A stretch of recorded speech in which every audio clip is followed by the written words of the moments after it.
Elgin. Make an appointment soon with Geiger Eye Care, Altus, Frederick, and Elgin. Did you know the freshest and most beautiful long-lasting flowers always come from Flowers Unlimited in Mangum? If you want to send flower arrangements that look and smell great and last a long time, your best choice is to make that local phone call at 580-782-2122 for fresh flowers, silk flowers, gift selections, collectibles, memorials, and bereavement gifts. Make that trip to Flowers Unlimited, 113 South Oklahoma in Mangum. Greer County Farm Bureau agents Mickey Lively and Rod Calhoun support high school sports. Mickey and Rod offer insurance for property, auto, casualty, life, commercial, and crop insurance. They're ready to serve you at 231 North Oklahoma in Mangum. Call 580-782-3827. Attention Mangum Tigers. Are you ready to show your Tiger pride? This is Lori Laughlin from Cattlemen's Bank, member FDIC. At our bank, we are always geared up and ready to cheer the Tigers and Lady Tigers on to victory. You can count on us to wear the brightest orange and black. We'll see you at the games. Granite Drug Company would like to thank their customers for shopping local. They're proud to offer pharmacy services, including immunizations, Dispill personalized medication management, health and beauty products, gifts for every occasion, and the soda fountain open all day and serving lunch from 11 till 2. Remember, when you need prescriptions filled, tell your doctor Granite Drug Company. Hi Mangum Tiger fans, this is Jill Grauman with RE/MAX Property Place. If you need to buy or sell a property or a home in Mangum or anywhere in Greer County, just call me at 580-706-0259. You'll see lots of my signs around town because I get the results for my clients. I say, go Mangum Tigers. Jill Grauman, RE/MAX Property Place. Always here, always helping. All the employees at Great Plains Bank Mangum are excited for the new school year. The fall sports season is here. Fast pitch softball and football and all the activities surrounding those seasons. We look forward to seeing everyone come out and get that Tiger spirit and support the young men and women of Mangum as they try and bring home the gold ball. You will see us at the game and hear us on the radio and internet. Come see Great Plains Bank Mangum for your banking needs on the corner in downtown Mangum. Member FDIC, Equal Housing Lender. When it comes to funeral homes, there are several to choose from, but choosing a funeral home that is locally owned offers the advantage of the local owners who are involved right here in the community, helping you during your time of need. Greer Funeral Home owners Carson and Stacy Van Zant are perfect examples of owners who offer that family-like connection that you'd expect from a friend and a neighbor. Greer Funeral Home in Mangum and Granite, providing dignity and respect. When unexpected illness or injury disrupts your day, immediate care is a necessity, not a luxury. At Variety Care's Hobart Clinic, we're here for you at the moment you need us most. Whether you are battling the flu, managing a chronic condition, or simply due for your annual checkup, our team of dedicated healthcare professionals is here to support you and your family with personalized care, Sooner Care, and private insurance plans accepted. Visit today, 1000 South Broadway, Hobart, 405-632-6688 to schedule an appointment. That's 405-632-6688.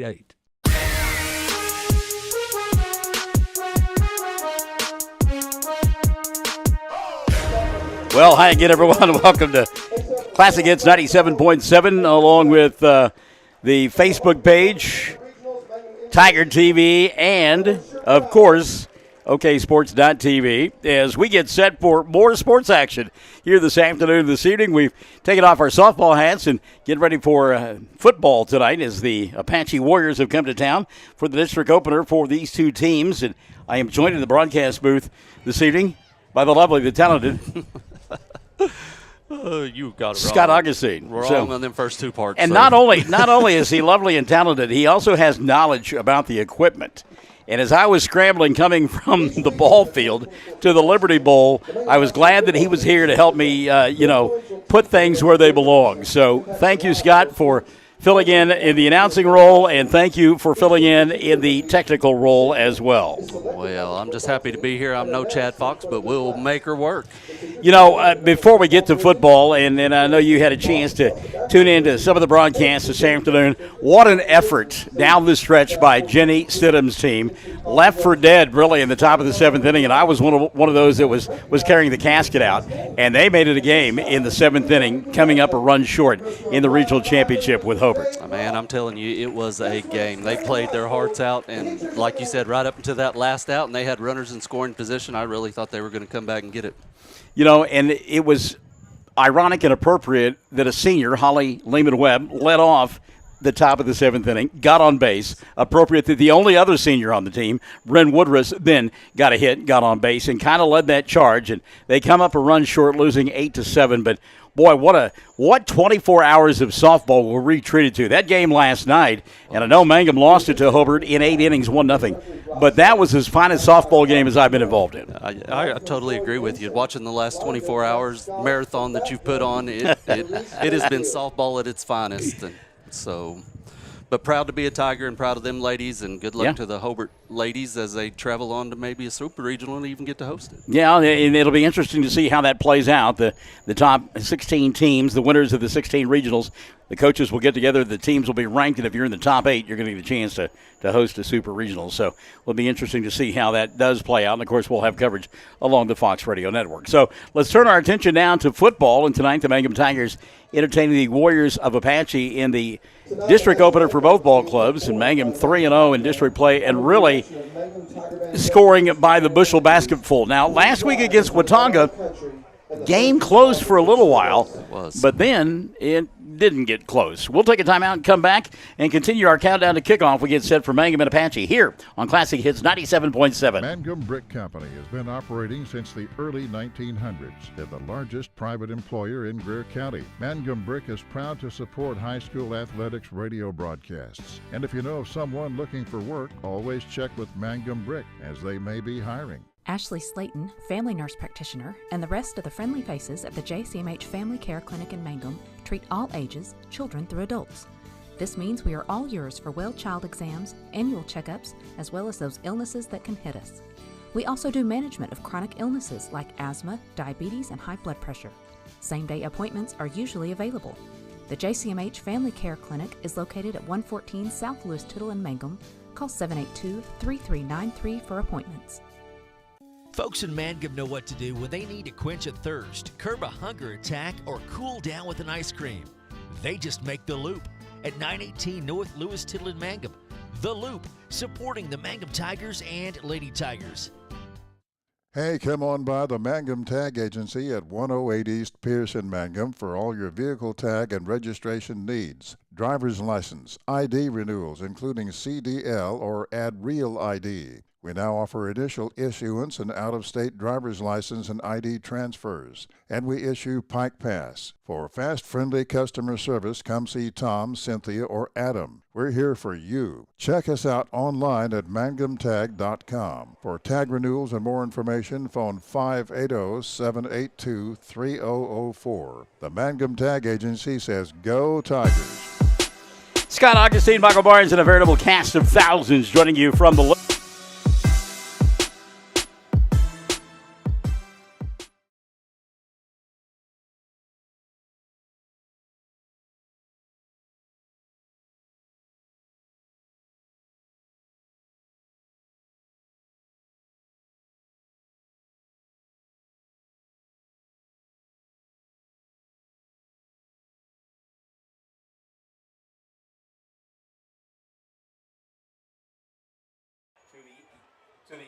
Eagles of Watauga. Yeah, they did. They started out a little bit slow at first, but I think it was, a couple factors. The quarterback change that they had before, and then just trying to feel things out a little bit. But, I look forward to them coming out with resound enthusiasm tonight. Somebody that's near and dear to you and your family is Aiden Augustine, and there were times last week he literally took the blocker that was assigned to him, threw them out of the way, and swallowed up the ball carrier. It was unbelievable. It is. He shows some little blindside traits, and I look forward to watching him as he grows and progresses and hopefully carry on that Augustine tradition. So, we talked about, of course, I used to refer to your son as the lunch pail and hard hat guy that he was, both on the football field and the basketball court. I think Aiden, he's the whole union. He's the foreman. He's the guy who keeps control at the meetings. I mean, anything that you ask him to do, he's going to do. I agree. So Austin Solis had a huge game last week, offensively and defensively. And I noticed after the ball game was over, his uniform was completely discolored. It was. I saw that. You know, they played on an artificial surface, so you don't expect that. That tells you just how hard that young man played last week. You know, even dating back to last year, you know, he puts his heart and soul in every down, you know, whether it's offense or defense. And, you know, he just continues to grow and progress and amazes me. He was I forget what the acronym was that they posted on Facebook, but something Southwest Oklahoma Player of the Week or something like that for this week for Southwest Oklahoma. So he's going to be one of the captains tonight. Remington Laughlin is out there, along with a young man that impressed me last week, Anthony Allen, who came in and played defense and played offense and got it done. Of course, Jake Green, one of those captains out there tonight, along with Landon Hutton. And the final member of the four that will go to midfield will include Gavin Williams. So Mangum in their home black uniforms with the white numerals and white and orange trim. Meantime, Apache, a lot of black, a lot of orange, a lot of white with them as well. Apache, they're a team that has struggled a little bit this year, which has been somewhat of a surprise. Thank you, Mitch. But they've got Houston Heron. And 2 years ago, Houston Heron absolutely lit the Tigers up over at Apache. He did. I agree. I think they're 2-1 this year. Yeah. So, you know, I think they'll probably run that little quick diamond formation that they kind of do and little punch here and there and misdirection stuff, but yeah, he is an athlete in himself, so we definitely got to contain him. Not a big kid, but he's got great footwork, and so you talk about containing. I think that's one of the keys to tonight's ballgame. We saw that last week against Watonga. When they realized the quarterback could run, instead of running upfield and chasing him, they did their best to contain him, keep everything in front. You've got to do that with Houston Heron as well. 100%. If you don't do that, it's going to be a long night for them Tigers in that defense. And last year, Apache, I believe, came to the Liberty Bowl and put a whipping on the Tigers. I saw a story on KSWO Channel 7 this week where the kids talked about that. They have not forgotten that ball game from last year. Yeah, I think for several of them it's kind of a revenge game in their minds. So I think they said Mangum was going to receive the ball. It looks like they will on the right end of your listening and or viewing device. So a couple of other things to talk about. How about the digs? Brand new. They're working on the press box. When we were here a couple of weeks ago, there was no roof. There's a roof tonight over our heads, just in case inclement weather happens. It's not going to. You know, they passed that bond thing here this last year. And I think this is one of the improvements, and I'll tell you what, it is coming along beautifully. And I know they have a bunch of school kids. It's matter of fact, it's like a homework or a home ec class that they come out here and learn building skills, which I think is 100% great for them kids, too, to learn a skill while you're in school. So Casey Kroom helping out with that. And then, of course, we've got the new press guide that has been made available to us. I mean, how about that? Yeah. Mitch McLaughlin and Sam Powers get together on that, and we love that as well. I feel like I'm in a D1 school getting all that information. Well, if you wouldn't have to be running the camera, and you certainly wouldn't have had to put together the equipment here this evening. But I like the fact that you feel that way. I tell you, one of the kids that is leading the team down the field here tonight is Trey Williams.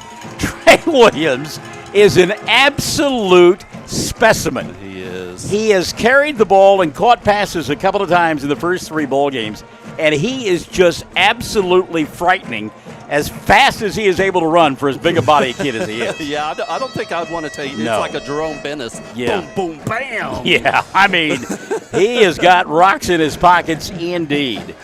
So we're looking forward to this one as it'll be the, as we mentioned, the season opener inside district play. And keep in mind, Mangum only play. Hey, Coach, how are you? Good luck to you. Appreciate it. Got my little booty pat there from Coach Pride. It's always the best part of my Friday, without question, as we get set for this one.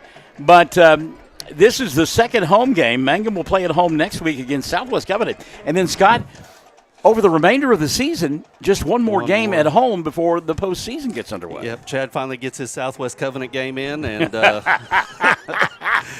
And we'll just leave it at that. How's that? I just wonder if they've got him like on the payroll or something. The way he kept talking about Southwest Covenant yesterday during our softball broadcast, and if you weren't there for it, my goodness. He did nail down, though, that Southwest Covenant is playing tonight against Texoma Goodwill. So if you've got any skin in that game, then good luck to you. Yes. I look down in the stands, and Gary Gillespie, our longtime friend, father of Colton Gillespie, wearing a Bobby Boucher jersey tonight.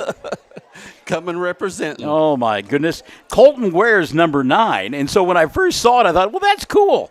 You know, he's got his kid's jersey. And then I looked, it says Boucher on the back, and I'm like, come on, man. And he's got an air horn that looks like he could tug a tugboat. So that is interesting, that air horn. It's gone off a couple of times, and it has made some noise. It has. I think it's a DeWalt ran or something like that. They got a couple of mountain stands spread out. So you were right. The toss of the coin went the way of Mangum.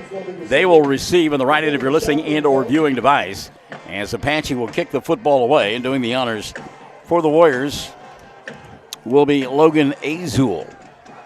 And as those of you who are streaming are watching, you might notice that there are some kids that have orange helmets. Those helmets, they've got the protective caps on them. End over end kick going to be fielded back at about the 18-yard line, and they'll fake the handoff. And now on the right side, there goes Gillespie. He's got the 40, 45, 50, steps inside the 45 at the 40, 35, 30. He's at the 25, 20, 15, 10, 5. Touchdown, Tigers! What a way to start.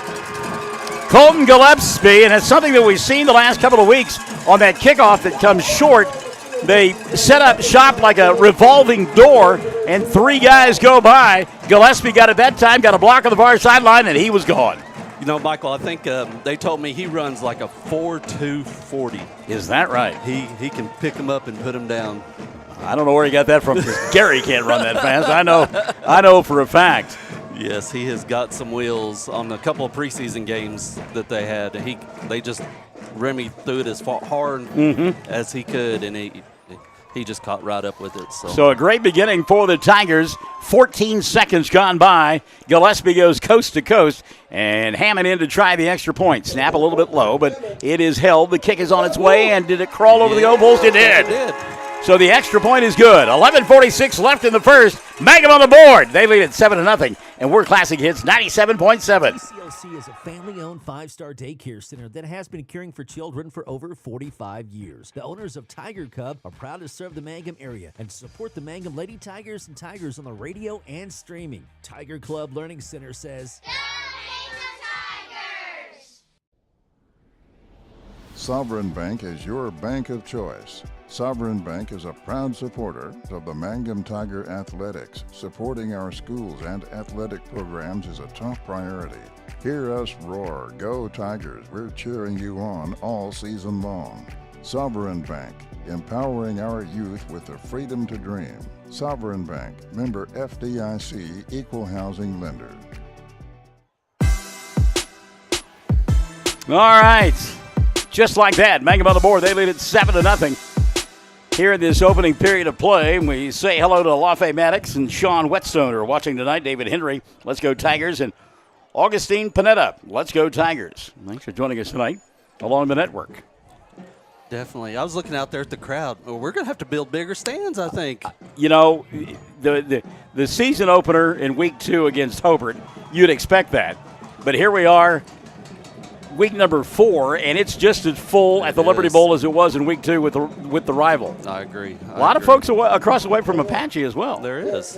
Hammond going to kick this one into no man's land. Ball still free, but it goes out of bounds. And Apache breathing heavy there.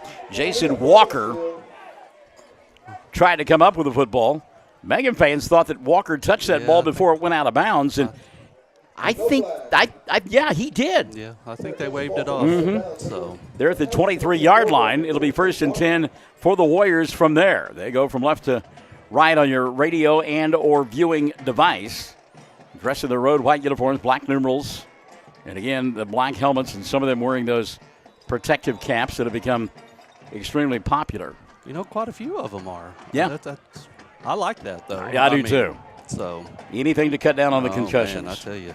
Houston Heron will going to keep it himself, and he'll break a tackle, but only spin forward for about a yard, and that's going to have to be the mantra all night long, gang tackling Houston Heron.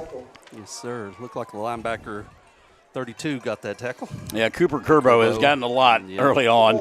Got help from Jake Green, and we also see in the lineup tonight Remington Laughlin. It's good to see him back in. I'm told that Laughlin could have played last week, but given the tenor of the bowl game, there wasn't any point. So Heron got 2 officially. It'll be second down. Houston going to roll out, wants to throw, has time. Comes across the middle of the field into coverage, and the ball going to be knocked away. Colton Gillespie down there got some help as well from Anthony Allen. Pass incomplete. That'll be third down and 8. That was a great defensive play and reading the quarterback's eyes, and Anthony dropping back to help out. For sure. Well, they didn't put any pressure on Heron, but I don't know that that's a bad thing. No. Again, I don't think you want to chase that guy upfield. No, I don't think you want to get in a flat-footed foot race with him. So it'll be third down and long, 3rd and 8. And they'll go empty backfield for Heron. 2 wide receivers here on the near side, 1 up top. And they got a running back in the slot. Mangum on top, 7-0. Gillespie took the opening kickoff back for a touchdown. Heron going to roll out, now stops, looks, across the middle of the field, throws one up into no man's land. Pass incomplete. It was intended for Jonas Williams, but nowhere near Williams. Good coverage downfield by the Tigers. Landon Hutton, one of those downfield. It'll be 4th and long, and Apache will have to punt. Well, I don't think Mangum could ask for a better start there, Mr. Barnes. Well, you know, the team gets jacked up with the opening kickoff and then play assignment football on Houston Heron, because Heron, I mean, he's got the ability, that first carry, he spins off of it, and he can go to the house if you don't wrap up. So he's a one-man team record. Well, he certainly is. Low snap. Good job of getting the punt off there by Grant Brown. It will hit at the 48 of Apache and roll dead at the 45 of Mangum. So the Tigers will get it. 1st and 10 with great field position here. Up 7-0 as they go to work offensively for the first time. And if you were late getting to the party, we apologize. Opening kickoff returned for a touchdown. Well, let's see if Remy's got any rust in his giddy-up. Dave McCook says, let's go Tigers from Myrtle Beach, South Carolina. I wonder what the Hurricane going to be doing over there. Man. Kimberly Chambers Ward cheering from Ada. Let's go Tigers. So 1st and 10, split out here on the near side, Zeke Rogers. Mangum going to go with a full house look, and now they'll shift out of that pistol formation. And so Remy will send a man in motion. He's going to fake the handoff to Avery, going to throw it. He'll get hammered before he let go of the football. Making the hit there was Brandon Lindsay. And we have heard a lot about Lindsay, and he showed it right there. He'll drop Remington for a 10-yard loss, 2nd and 20. Gary Boatman, hello, trying to come see you in the booth. All right, Gary? I hope you're bringing a wad of cash with you. 2nd and 10, going to put it on the ground. This time Avery with a handoff. He'll cut across the 40 out to the 42, 43-yard line. So he'll get some of that yardage back before he is tackled by Mark Dietrich. And that'll bring up a 3rd down and 11 for Mangum. 2 wide receivers here on the near side. Trying to find Gillespie, I would think, on this 3rd down play. But Remy's got to get some protection. He didn't have any time on that first throw. 10 minutes left here in the first quarter of play. They'll send Rogers in motion. That's Avery. Instead, hand it off to Austin Solis in across the 50. He'll take it down to about the 48-yard line, and they're still pushing the pile, haven't blown a whistle. And finally, Austin will get the first down as he took it inside the 45 down to the 44. How about that effort? That's the Philly push, Mangum style. Yeah, the old tush push right there. Yes, sir. Shalonda Dickey has joined us. Good evening, Shalonda. So Mangum gets the first down after facing a 2nd down and about 20. Laughlin fires a fastball caught out in the flat. That'll be a gain of about 6, maybe 7, as the catch is made by Landon Hutton, and then he got rocked by Dietrich. So Mark Dietrich, a big hit, couple of them, but 7-yard gain for Mangum. And continue to push their way downfield. 7-0. Laughlin from the pistol formation. Avery here on the near side in the slot. for the Tigers. Look for Hutton. And instead, it'll be Remington keeping it himself and maybe got a yard. Take it down to about the 37.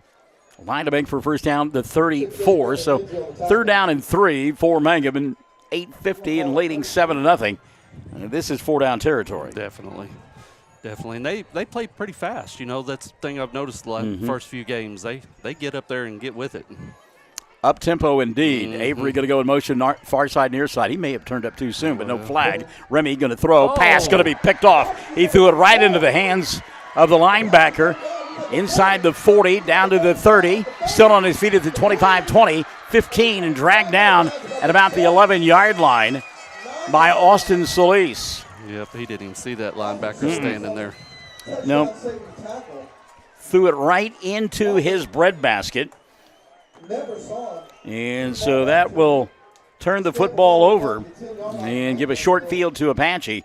Mangum leading by a score of 7-0, but the Warriors, the benefactor of an interception and a big return down to the 10 of the Tigers. Yeah, Logan Azul, I think, 55. He couldn't do nothing but catch that ball. Yeah, right into his belly. So Brent Peeler says, go Tigers. Hello, Brent. First down, and they can make a first down apparently just outside the 1-yard line. Can Apache. Quick pass here on the near side. Catch is made, and down to the 7-yard line will go Mark Dietrich. It'll bring up a second down. They had him spread out way wide there, 6 or 7 in the receiving corps. So they're trying to thin them out and make a move. Only gained a couple on the plays. The spot wasn't as generous as I first thought. It'll be second down and 7. And actually it's goal. Okay, they put him down. Yeah, I was kind of wondering about that. So it'll be second and goal from the 7. Heron, high snap. He'll get it and take it into the end zone himself. Houston Heron. You give him a little bit of crease, and Heron will exploit it. And he did right there, scoring from 7 yards away. So Heron, and again, we knew what kind of athlete he was coming into the ballgame, and he showed it right there.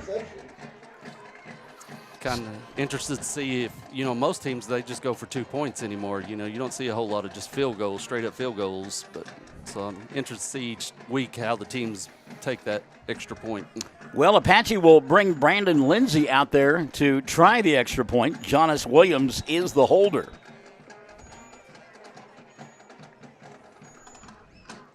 High snap, and they will run it to the big fella. And Brandon Lindsay will not get into the end zone.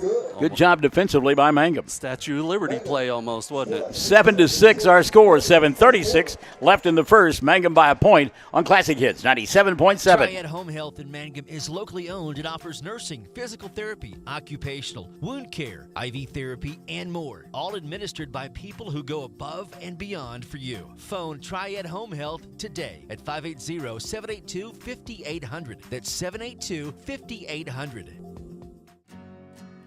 Mangum Regional Medical Center is going strong, serving Greer County and southwest Oklahoma. The Mangum Hospital provides a full-service Level 4, ER-staffed 24/7, both in- and outpatient stays, swing bed services and outpatient lab, physical therapy and radiology services. Mangum Regional Medical Center, here for you, right here at home. Back in the Liberty Bowl, Mangum on top 7-6. Couple of big plays in this one. Kickoff return to begin the ball game by Colton Gillespie, and then a pass interception taken down to the 10-yard line by Apache. 2 plays later, Hunter Heron took it into the end zone for the score.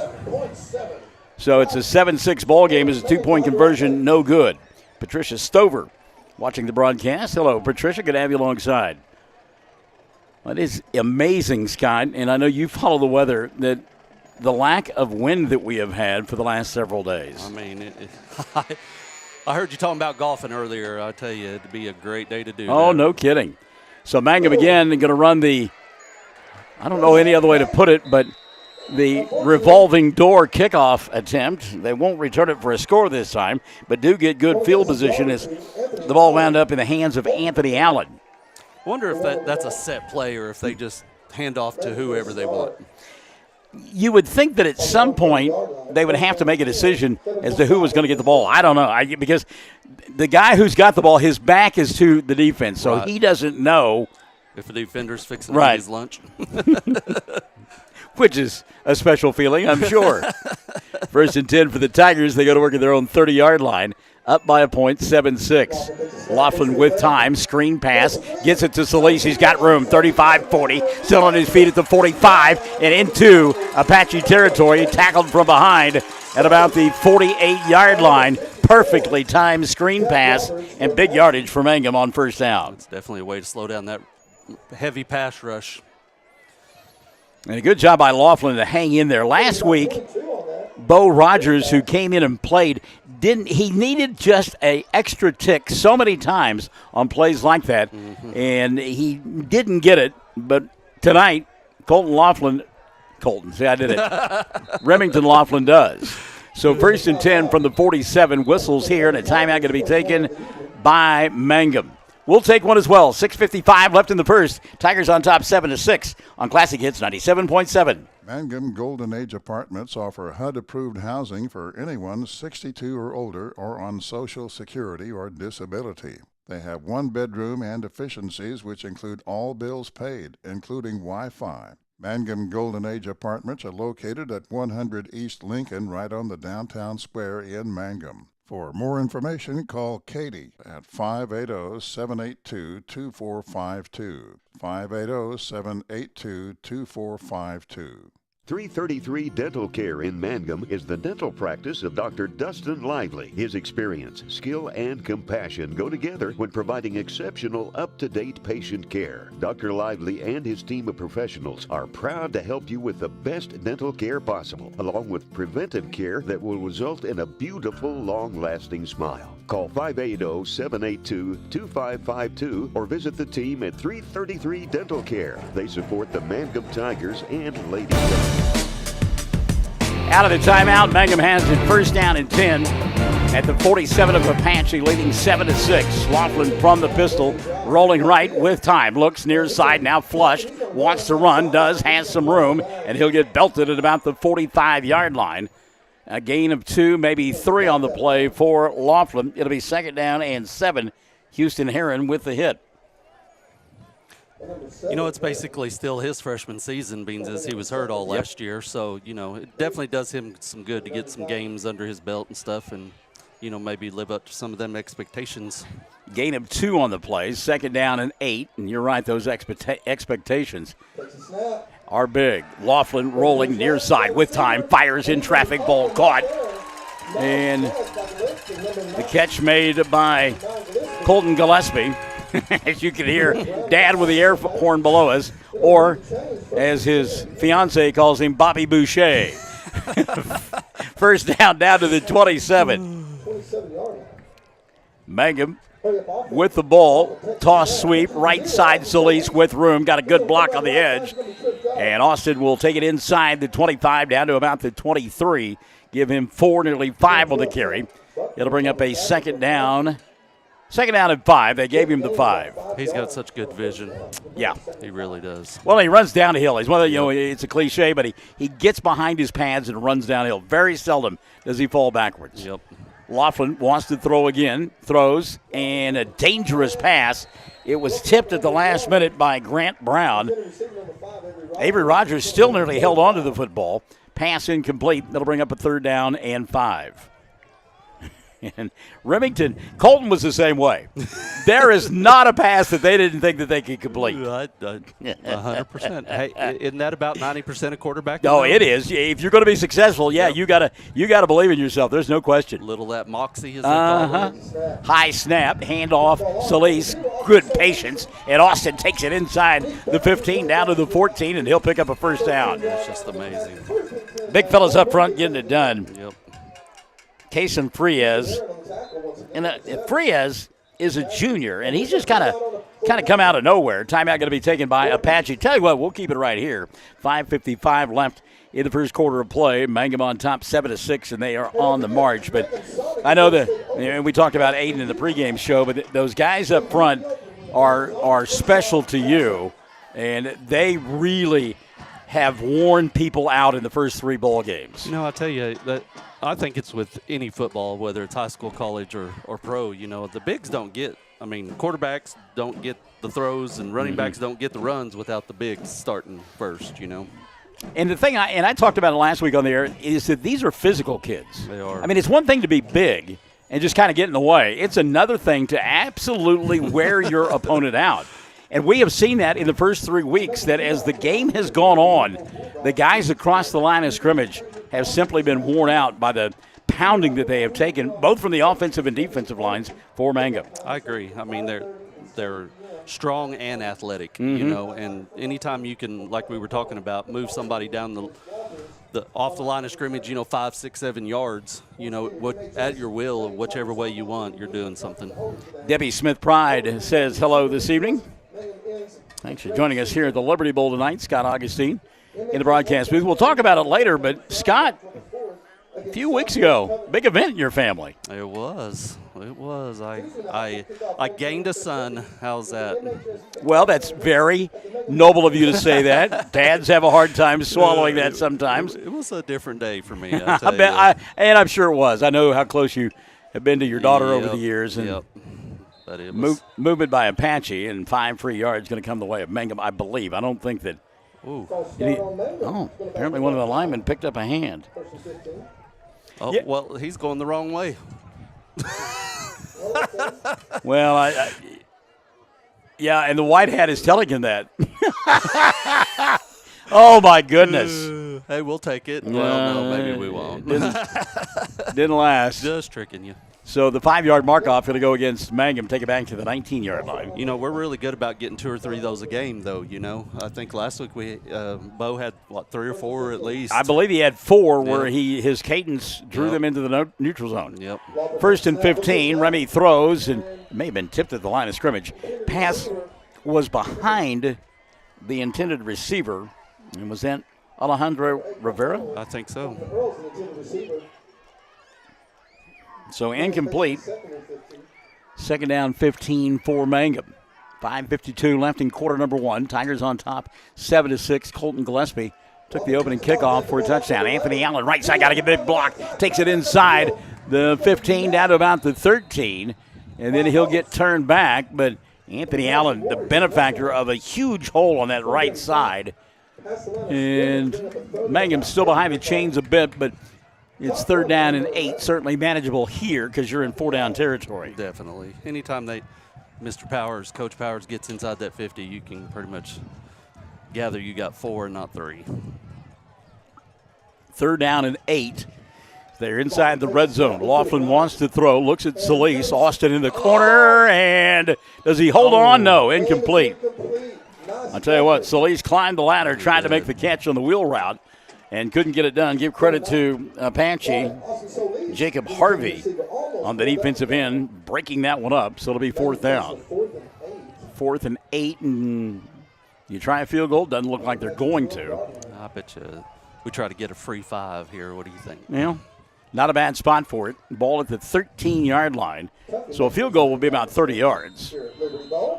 And we'll get a stoppage of play. Timeout going to be taken by the Tigers. 5:11 left in the first quarter of play. They lead 7-6 on Classic Hits 97.7. Blair Tire and Feed on the corner of Highway 283 and 19 is your certified Firestone tire dealer and also a proud supporter of the Mangum Tigers and Lady Tigers. When you need tires, we're specialty trained and equipped to take care of you. Lyle Shaw and his crew at Blair Tire and Feed wish the Tigers lots of luck in today's game. And always remember, play smart, play safe, play hard, and play with pride. And good luck from everyone at Blair Tire and Feed on the corner of Highway 283 and 19 in Blair, Oklahoma.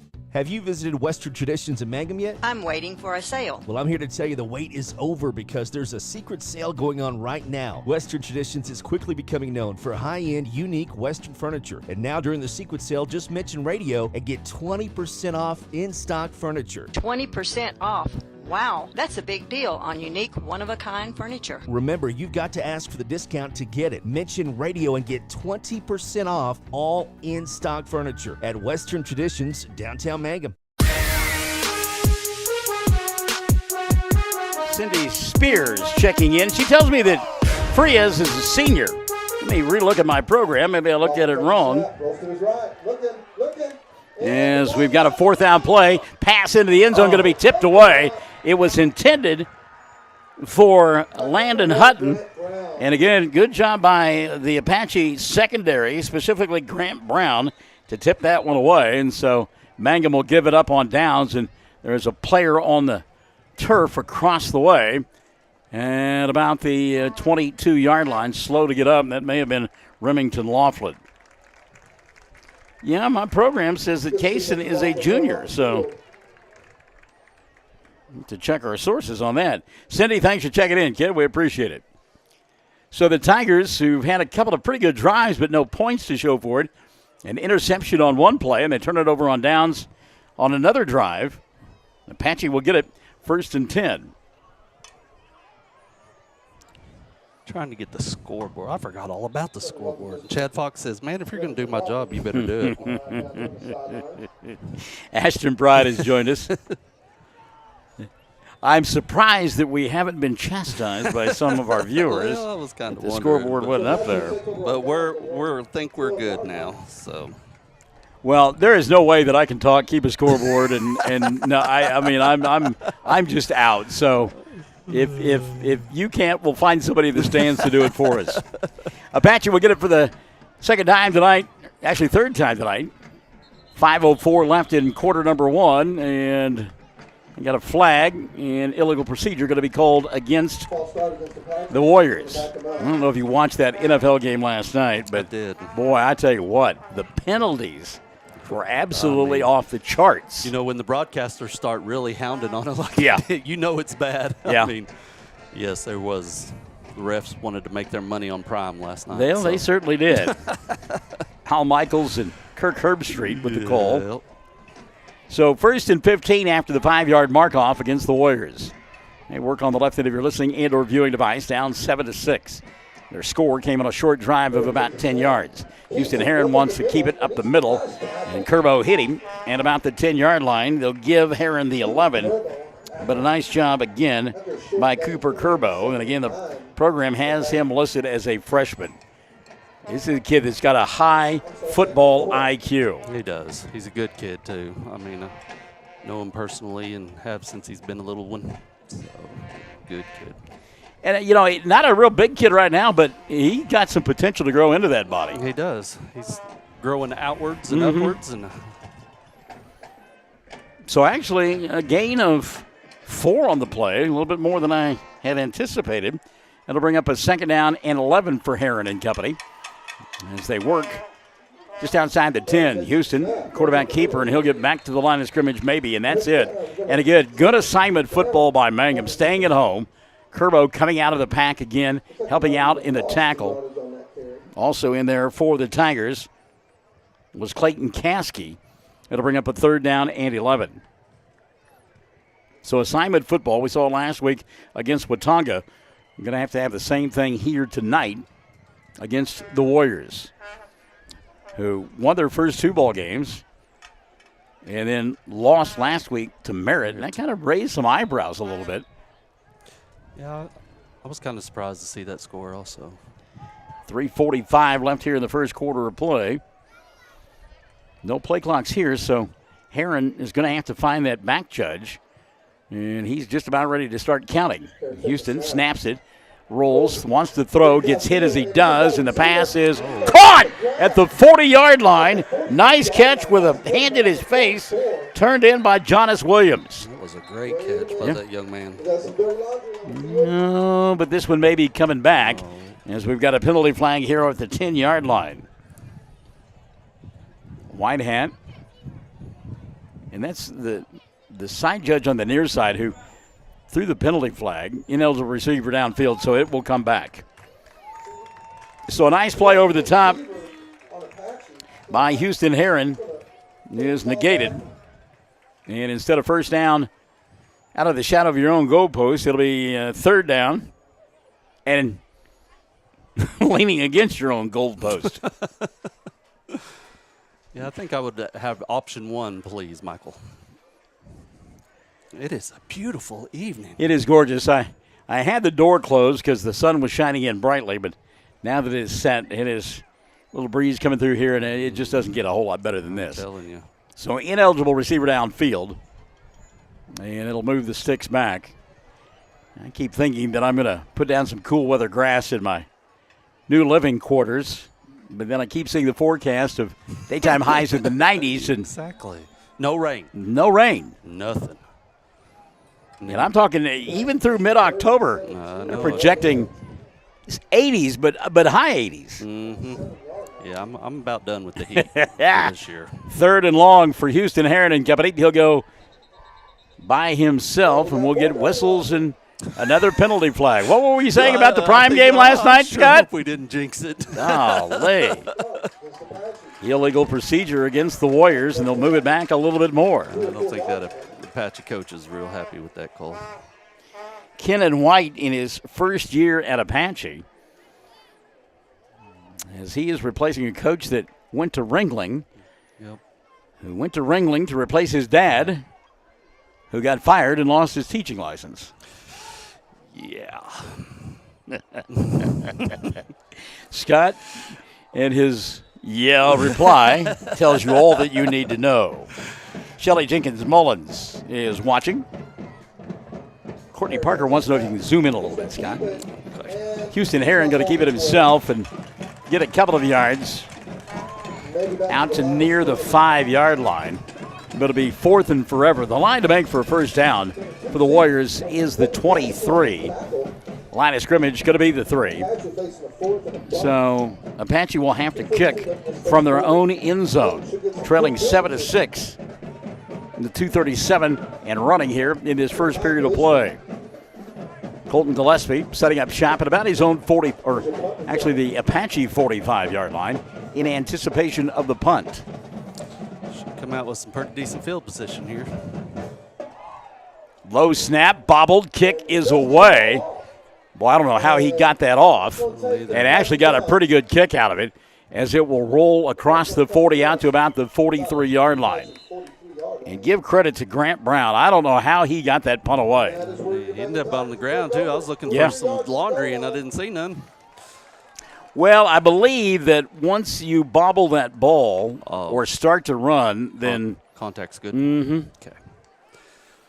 Nonetheless, even though Gillespie couldn't get his hands on it, great field position for the Tigers with 2:08 left in quarter number 1. They've got it at the 43-yard line of Apache. 1st and 10. And Bo Rogers in there. He'll hand it off to Austin Solis. And Solis inside the 40 down to about the 36-yard line. In on the tackle for Apache, Mark Diedrich. He lost his hat, and he'll have to take a seat. And we've got a Tiger that is writhing in pain here on the near side. That's one of the big linemen down there. Caden Rip. Yep. And he will get up and hobble to the sidelines. No timeout here. Mangum will go to work 2nd down and 5 here at the near hash mark. Ball sets at the 37. Clock 1:54 left here in the first quarter of play. It's a quarter that Mangum has dominated, but they only lead by a point. Quick pitch here on the near side. Caught, and that'll be a first down. Zeke Rogers with the catch. He'll take it inside the 30 down to about the 27. 1st and 10 for the Tigers. That's just a play where you go out, and if the defender is off you that far, there's a little signal between quarterback and receiver, a little hitch and go. 1st and 10 now. And again, Bo in there at quarterback, Remington Laughlin here on the near side. Solis handoff right side. Solis across the 25 down to about the 22-yard line, maybe the 21. My old buddy, Jackson Brooks with a big-time block here on the right side, giving Solis all kinds of room to pick up 6. And Jackson, this kid is a sophomore. What he's going to look like by the time he becomes a senior, him and Aiden, there's not enough groceries, is there? Yeah, they'll have to put in a second store. Bo fires, pass caught by Avery. That'll be a first down inside the 15, down to about the 13-yard line. And they move the sticks. Had a chance to visit a little bit with Bo this afternoon in between the softball games. What a good kid. I mean, he just, He just kind of takes it all in, and that's what's amazed me about him, as he's been pressed into duty at the quarterback position. It doesn't seem to faze him a bit. He didn't flinch. And all them Rogers boys, though, they're great kids. So 1st and 10 as Trey Williams going to come here on the near side. That's the strong side. Solis in the backfield. And keeping it will be Bo, and he'll take it down to about the 10. Rogers going to pick up 3 on the play. It'll be 2nd down and 7. Big fellas up front blocking into the lineup now for the Tigers is Shane Lee. Lee pressed into duty. Caitlin Huckabee, she knows something about those Rogers kids. She says, let's go Rogers ×3. Hand it off to Solis right side, and he'll run off the backside of those 2 big guys over there and take it inside the 5 down to about the 3. It should be 1st and goal from there for the Tigers, and they'll go hurry up here. Bo gets them set in the pistol formation. Probably go back to the same play they do, and Austin is into the end zone for the touchdown from 3 yards away.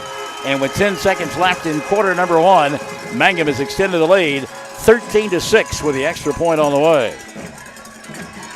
And you talked about this on Apache's extra point, going for 2. Since they did not make their extra point, do you kick here or do you go for 2? You know, Coach Powers has been pretty steady about letting Derek Hammond kick the ball. So, and you're right, Hammond is out there to try the extra point. Extra point all the way. This one is up, and this one is good. So with 10 seconds left in the first quarter of play, Mangum has extended the lead. Tigers on top 14-6 as Terry Williams has joined us here at the Liberty Bowl. We'll keep it right here as there's 10 seconds left in this first period of play. Mangum took the opening kickoff, back for a touchdown, Colton Gillespie. Then they got a short field there after the kick from the end zone by Apache and went 43 yards for the touchdown with backup quarterback Bo Rogers. I say he's a backup. He's probably had more playing time now than Remington has. Honestly, yeah. And he's the starting quarterback for the junior high team, too, that I think, to best of my knowledge, and I could be way wrong, but I think their whole junior high and now, well, what they call JV, they're undefeated. I mean, I don't think they've lost a game in like 3 years. So is that right? Yeah. Wow. It's pretty impressive. That is impressive. Homecoming next week. Southwest Covenant going to be in town. As we laugh at Chad Fox. I wonder if Chad will be here. I bet he is. And no doubt handing out Southwest Covenant paraphernalia while he does. So I'm trying to. The cheerleaders are wearing a T-shirt tonight, and I haven't been able to see one up close enough to figure out what it is that we're celebrating here this evening. Any idea? I think it's the little girls cheering. Is it the Pipsqueakers? Yep. Okay. Yep. Hammond set to kick the football away. He does. It comes near side. This time it will go out of bounds with nobody touching it for Apache. So it'll be Warrior football at their own 35 with 10 seconds left here in quarter number 1. Been a great first half so far. Well, and I talked about it a moment ago. I mean, Mangum has dominated. Mm-hmm. They do lead by, a touchdown and an extra point, but it seems like it should be 21, right? Yeah. The interception that was returned down to the 10-yard line, short field for Houston Heron. And, I mean, if you give Heron 10 yards to score a touchdown, 100 times out of 100, he's going to get it. I agree. Yep. So, outside of that, there's just been no offense in this first quarter for Apache. And Mangum, the one drive was stopped by the pass interception, and then another drive was quelled because they couldn't pick up a first down after a penalty situation. So, you're right. It could be 21 or 28 on the board for the Tigers. Little toss sweep, and how about the effort out on the edge by Austin Solis? Solis did a great job of staying at home on the edge, and he knocked down Jason Walker. Walker trying to turn the corner and couldn't get it done. So as Toonie Lucas Lively has tuned in, quarter number 1 comes to a close. Mangum leads it 14-6. Second period coming up from the Liberty Bowl on Classic Hits 97.7. Hey, all you Tiger fans, it's game time. This is Jacob Gilner from Cattlemen's Bank, member FDIC. We are thrilled and ready for live Mangum Tiger and Lady Tiger action on the field and court this season. Let's pack the stands and cheer loud. Cattlemen's Bank is full of school spirit. Go Tigers. Something you should know about the Kendall Law Office. The Kendall Law Office is family-owned and local. They use up-to-date technology to ensure their productivity provides timely service to clients, and this always includes client access to our firm via email and text. Corey Kendall is experienced, hardworking, and honest. He always puts the client first, and all efforts are focused on the client's best interest. The Kendall Law Office, locations in Altus and Mangum. So an update from Moreland Bearcats at the end of one in front of Cordell 30-0. Of course, we will see later on this year, in fact, a couple of weeks, the Bearcats of Moreland make a trip up there, and then also will go to Cordell later this season. Yes, as they are district opponents. That whole new district arrangement and split conference champions and everything, I got to do some research into that. I hope you're versed up on it. Jason Cook says, let's go Tigers. Well, it is different. You're right. It's the 2A is split into two different divisions, 1 and 2, and Mangum is in Division 2, and they are in a district that includes Texoma Goodwell and Southwest Covenant, Apache, Moreland, Cordell, Carnegie, all a part of that district. 1st and 10, Heron over the middle, nobody there. Pass incomplete. I'm not sure if Jonas Williams thought he got interfered with, or he was holding his hands out to Houston Heron asking, who were you throwing that ball to?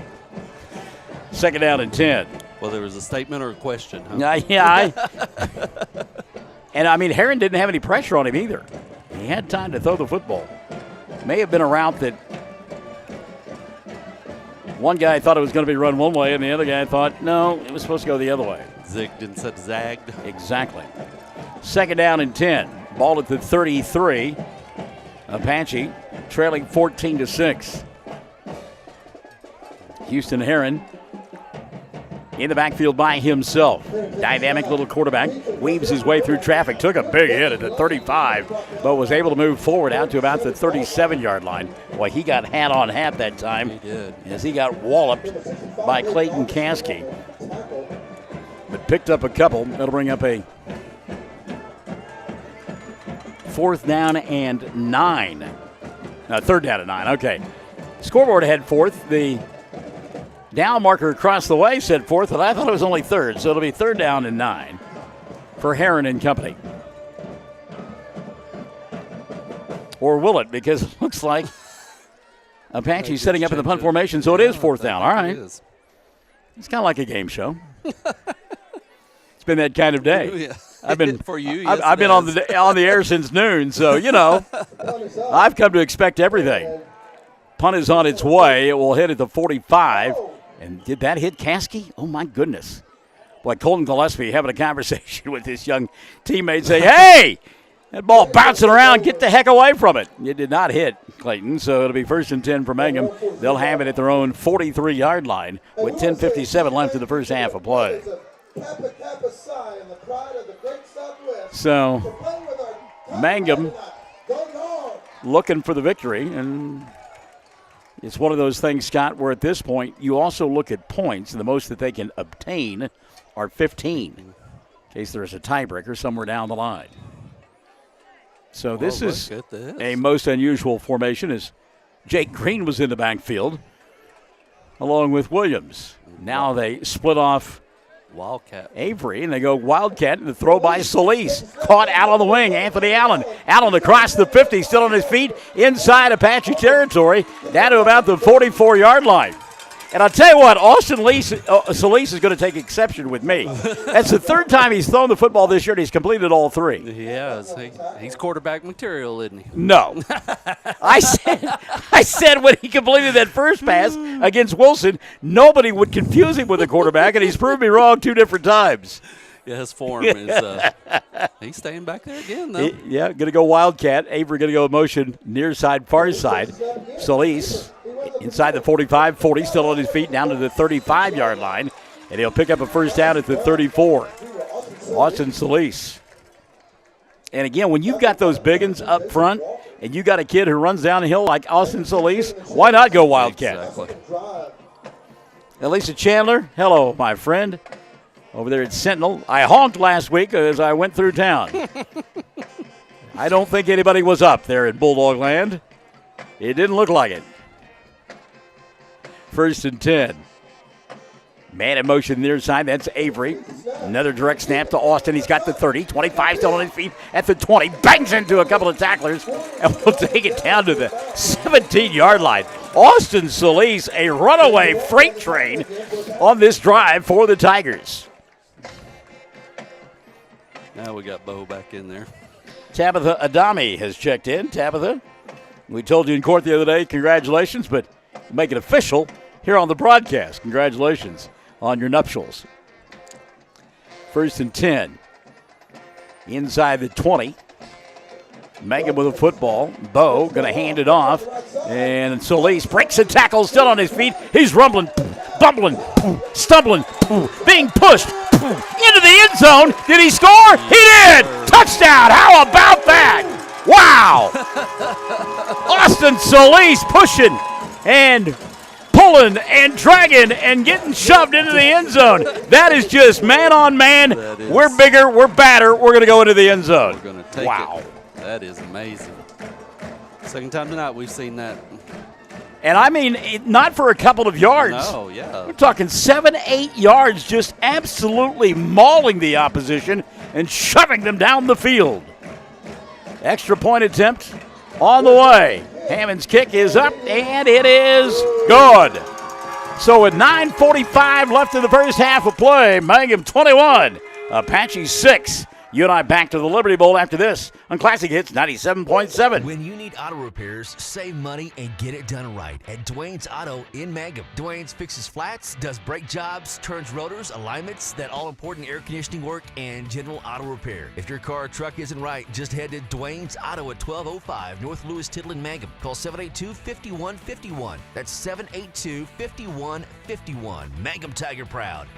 Friends, it's important to take care of your eyes, so make an appointment soon with Dr. Michael Geiger in Altus, Seth Geiger in Frederick, and Bryce Geiger in Elgin, and a new addition to our staff, Dr. Maddie Rhodes. The Geigers are professionals and very good at what they do. Geiger Eye Care is proud to support youth and sponsor sporting events. They encourage you to attend all the events you can and be involved with our youth. Geiger Eye Care, Michael and Maddie in Altus, Seth in Frederick, and Bryce in Elgin. Make an appointment soon with Geiger Eye Care, Altus, Frederick, and Elgin. Did you know the freshest and most beautiful long-lasting flowers always come from Flowers Unlimited in Mangum? If you want to send flower arrangements that look and smell great and last a long time, your best choice is to make that local phone call at 580-782-2122 for fresh flowers, silk flowers, gift selections, collectibles, memorials, and bereavement gifts. Make that trip to Flowers Unlimited, 113 South Oklahoma in Mangum. Bear County Farm Bureau agents Mickey Lively and Rod Calhoun support high school sports. Mickey and Rod offer insurance for property, auto, casualty, life, commercial, and crop insurance.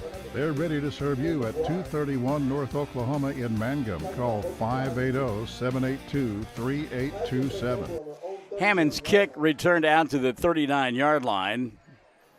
It'll be first and 10 for Apache. I have gotten spoiled over the years. Jill DeRusha says, go Tigers. Not pushing buttons for good reason. Chad not here tonight. Scott working the camera. I pushed the buttons to start the commercial and forgot I had to stop them. So that's my fault. I'll wear it. I'll own it. Apache will take over first and 10, their own 38-yard line, trailing 21-6, 9:37 left in the first half of play. You and I are at the Liberty Bowl. And illegal procedure going to be called against Apache. It's the third time that's happened already in this first half of play. And, you know, game 4, district opener, those things have got to be ironed out. You can't be doing those things. No, I think them bigs are getting to them, though, like you talked about. I mean, already getting some mental stuff in their head, and they want to try to get off that line just a little bit early. Great point on your part. So first and 15 now, as they mark off the 5, Houston Heron doing all he can, but not getting a lot of support. He wants to throw, does, comes here on the near side, got a man open, passes, caught on the run, and a touchdown-saving tackle at about the 22-yard line by Anthony Allen. What a beautiful rainbow connection that time. Houston Heron, as Champ Buckner made the catch on the run. Beautiful pass. Not a lot you can do about that. No, I mean, you know, that's pretty good coverage downfield. And Heron put it up there and let his guy run underneath it. Amy and Ken Carter say, touchdown. Let's go Tigers. All right, guys. Good to have you alongside tonight. So, the biggest offensive play of the night for Apache is put the ball inside Mangum territory. And again, Houston Heron met as he came to the line of scrimmage.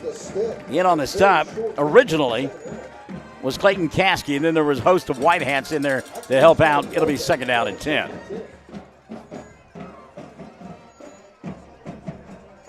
Gabe Miranda getting it done on that line of scrimmage as well.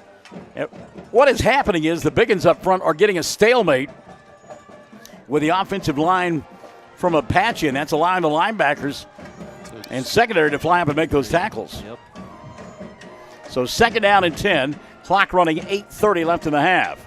Mangum leads it 21-6. Heron throws, goes far side. Pass in the corner of the end zone, incomplete, but we're going to get pass interference. I think he caught it. Oh, he did. I saw the penalty flag fly, but I never did see the official raise his hands for the touchdown, and the catch was made by Grant Brown. How about that effort in the far corner of the end zone by Brown to make the catch? Pass interference against Mangum. Going to be declined, and the touchdown will stand. And with 8:21 left in the first half of play, Apache makes it a 21-12 ball game. And, you know, we talked about Houston Heron, his ability to run the football. He hasn't been able to do that tonight, but he's completed some pretty big pass plays. So Apache will try the extra point. Kick is on its way. It is up, and it is good. So with 8:21 left in the first half of play, we've got a 21-13 ball game. Mangum on top, and we're back to the Liberty Bowl after this on Classic Hits 97.7. Greer County Farm Bureau agents Mickey Lively and Rod Calhoun support high school sports. Mickey and Rod offer insurance for property, auto, casualty, life, commercial, and crop insurance. They're ready to serve you at 231 North Oklahoma in Mangum. Call 580-782-3827. Attention Mangum Tigers. Are you ready to show your Tiger pride? This is Lori Laughlin from Cattlemen's Bank, member FDIC. At our bank, we are always geared up and ready to cheer the Tigers and Lady Tigers on to victory. You can count on us to wear the brightest orange and black. We'll see you at the games. Hello to Robert Lee, my one-time broadcast partner for the Altus Bulldogs. And there's one thing that I do miss about this broadcast crew is that we don't get to travel together. Back in the day when I was doing Altus and Robert Lee and I and some other guys, we got to travel, and that was always fun. That would be an experience to travel with Chad everywhere. Well, you know, I should have thought that out before I said that, Scott. You bring up an excellent point. Only if I'm driving. How about that? There you go. Only if I'm driving. 21-13, 8:21 left in the first half of play. And I'll tell you what, that defensive secondary getting tested here in this first half by Houston Heron and the Apache Warriors. Okay, so what did we miss here? We didn't have a kickoff, and they're giving Apache the ball back? Well, apparently. Okay, so we have a. We'll listen to Sean Johnson explain it to the crowd. Participation on Apache, so they're going to replay. Okay, so illegal participation called against the Warriors. On the extra point. Take the extra point off the board, and now the extra point is a 35-yard try. How about that? Well. Logan Azul had it blocked right back in his face. And so instead of 21-13, it'll be 21-12. Big penalty there, and we will keep it right here as Mangum leads it 21-12. And getting it done in a variety of ways on the offensive end. We saw the opening kickoff return for a touchdown. We have seen first Remington Laughlin and then Bo Rogers throw the football, and then we have seen the offensive line simply manhandle the defensive line, and Austin Solis running roughshod over everybody in a white shirt. I agree. I think that right now we can pretty much have our way doing what we want to do, whether it's just running down their throat or little passes, but we got to get some stops. Scott, it's one of those things that you know as well as I do, and eventually the weather is going to turn. And if you're playing in Week 11, Week 12, Week 13, you're going to probably go to some places where the weather is less than hospitable, and you better be able to run the football. Yep. You know, you're going to get some of them rainy days. That's what killed Mangum when Colton was, you know, that muddy, rainy field that y'all played on that they put hay down and everything. Up at Pawnee, you're still bitter about that, aren't you? I can tell. No. It's heard in your voice. But, yeah, you got to run. So it's 8:21 left in the first half of play, 21-12. Mangum on top. Tigers set to go to work, and they went exclusively with a Wildcat in that last offensive possession. See what Sam Powers does here. Guess what? Penalty flag flies. Oh, my goodness. On the kickoff. Even before the kicker booted the ball. Exactly. I saw that flag fly, and I was like, yeah, he's just now running up to approach it. Yeah. Somebody had to line up offsides. You know, Dirk does a great job here lining the fields. They're perfectly in line. They are. I've always said that I think that the groundskeepers for high school, in whatever district they're in, they need to give awards out for that. Because I think we'd be right up there. Well, and they were telling us at Wilson in the first week that their field had been painted, but it had been painted by a computer. Really? Yeah, they punched in a program, and it painted the entire field. They were telling us it took like 2 days. Wow. But, yeah. That's kind of impressive and scary. Scary is the part that bothers me, yeah. So after all of that, there's no yardage that's been marked off, and we'll kick it again from the 40. As you said, guys in the striped shirts want to get their due as well. Ball going to hit inside the 30 at about the 25, picked up by Gillespie. Colton, 35, breaks it to the outside, tries to cut it back inside, still on his feet, looking for a block. He's got the 40. Comes to the near sideline, 45. He'll run out of bounds across the 50 at about the 47-yard line of Apache. How about the dance steps there of Colton Gillespie? Unbelievable. He put his left foot in and his left foot out.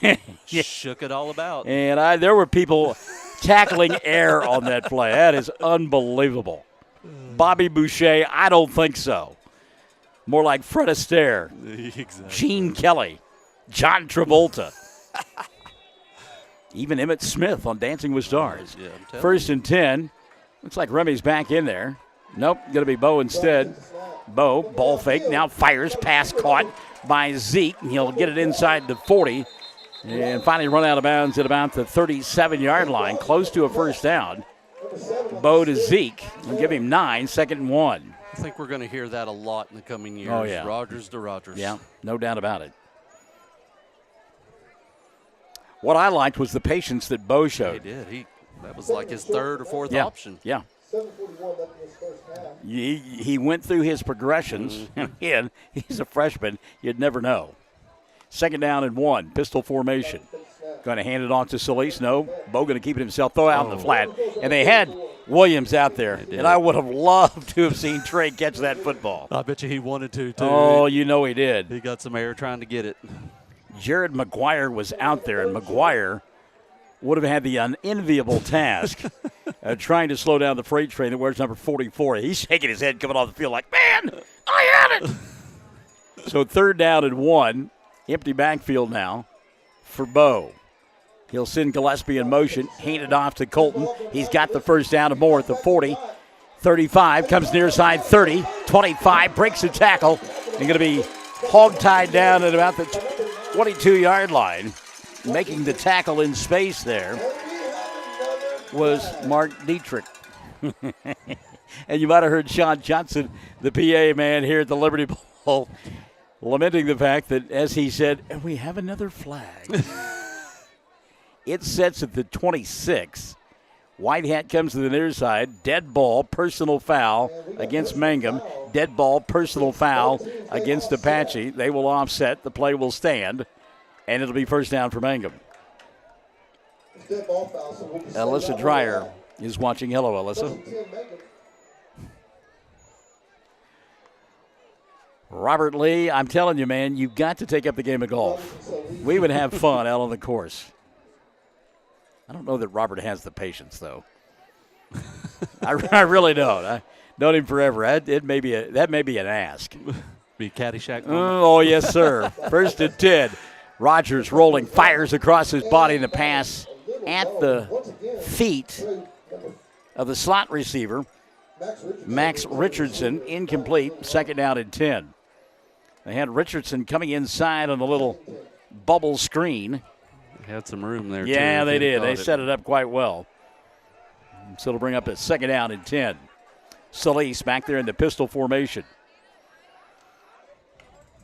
Bo, hey, guess what? He got 5 free yards there. At hard count, and he got Watanga on it 4 times last week.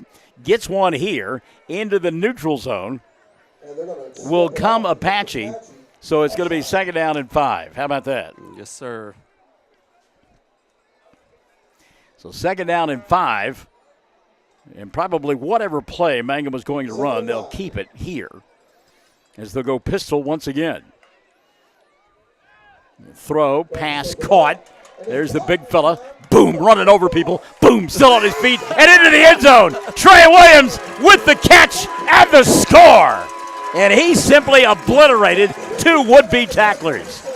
18 yards on the catch and run by Williams for the score.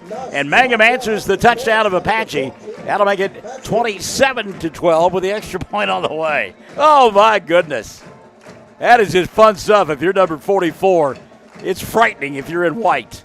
Extra point by Hammond up, and it is no good. So with 6:45 left in the half, Mangum has extended the lead. It's the Tigers 27 and the Warriors 12 here on Classic Hits 97.7. Granite Drug Company would like to thank their customers for shopping local. They're proud to offer pharmacy services, including immunizations, Dispill personalized medication management, health and beauty products, gifts for every occasion, and the soda fountain open all day and serving lunch from 11 till 2. Remember, when you need prescriptions filled, tell your doctor Granite Drug Company. Hi, Mangum Tiger fans. This is Jill Grauman with RE/MAX Property Place. If you need to buy or sell a property or a home in Mangum or anywhere in Greer County, just call me at 580-706-0259. You'll see lots of my signs around town because I get the results for my clients. I say, go Mangum Tigers. Jill Grauman, RE/MAX Property Place. Always here, always helping. Howdy hi to Jeff and Amy Hart. They say go Tigers. Good evening, folks. Hope all is well in your world. Mangum on top here, 27-12, as they have done just about everything they've wanted offensively. They have an interception that stopped the drive. Here's an onside kick and fielded nicely by one of the big ones up front for Apache. So the Warriors will get good field position, 1st and 10 at their own 49-yard line. Going down and making the play like he was a catcher because of the body. You have to call him a catcher, Jonas Williams. Anyhow, Mangum had one drive halted because of the pass interception, and another they turned over on downs deep inside Apache territory. Otherwise, they have had their way on the offensive side of the football here in the first half. They have. They look really good and solid, and no matter who one of the 3 people is getting the ball behind the center. Yeah, I mean, we've had Laughlin. We've had Rogers, and we've had the Wildcat look as well. Yes, sir. Mismatch out here. We've got 3 wide receivers and only 2 defenders. Snap bobbled by Heron, and he's going to get tackled by the kid who just scored the touchdown. How about that for the daily double? Trey Williams with the quarterback sack after catching a touchdown pass. Man. Gotta love it. I'm telling you. Low snap, and Heron bobbled it not once but twice, finally corralled it. But by the time he did, guys in the white hats were there, and Williams made the tackle. Loss of 9 on the play. That'll bring up a 2nd down and 19. Say hi to Diane Taylor, who's joined us tonight. 2nd and 19 now for Heron and company. He wants to throw, gets pressure, ball batted up in the air, and incomplete.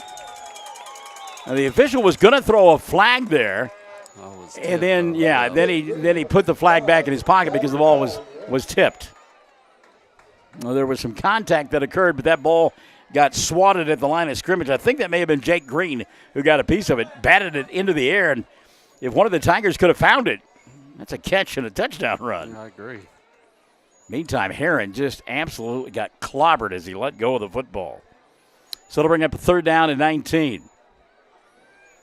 5:55 left in the first half of play. And again, as they have done in the first 3 bowl games, Mangum exerting their will on the opposition, and you can see the other team getting tired, getting frustrated, and just simply worn out.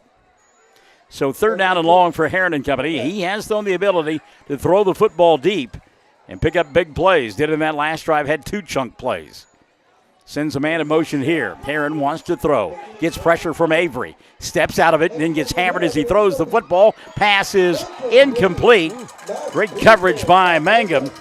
Ball was in the hands momentarily of Grant Brown, who caught that touchdown pass a moment ago. But he got belted as he caught the football. Colton Gillespie was there.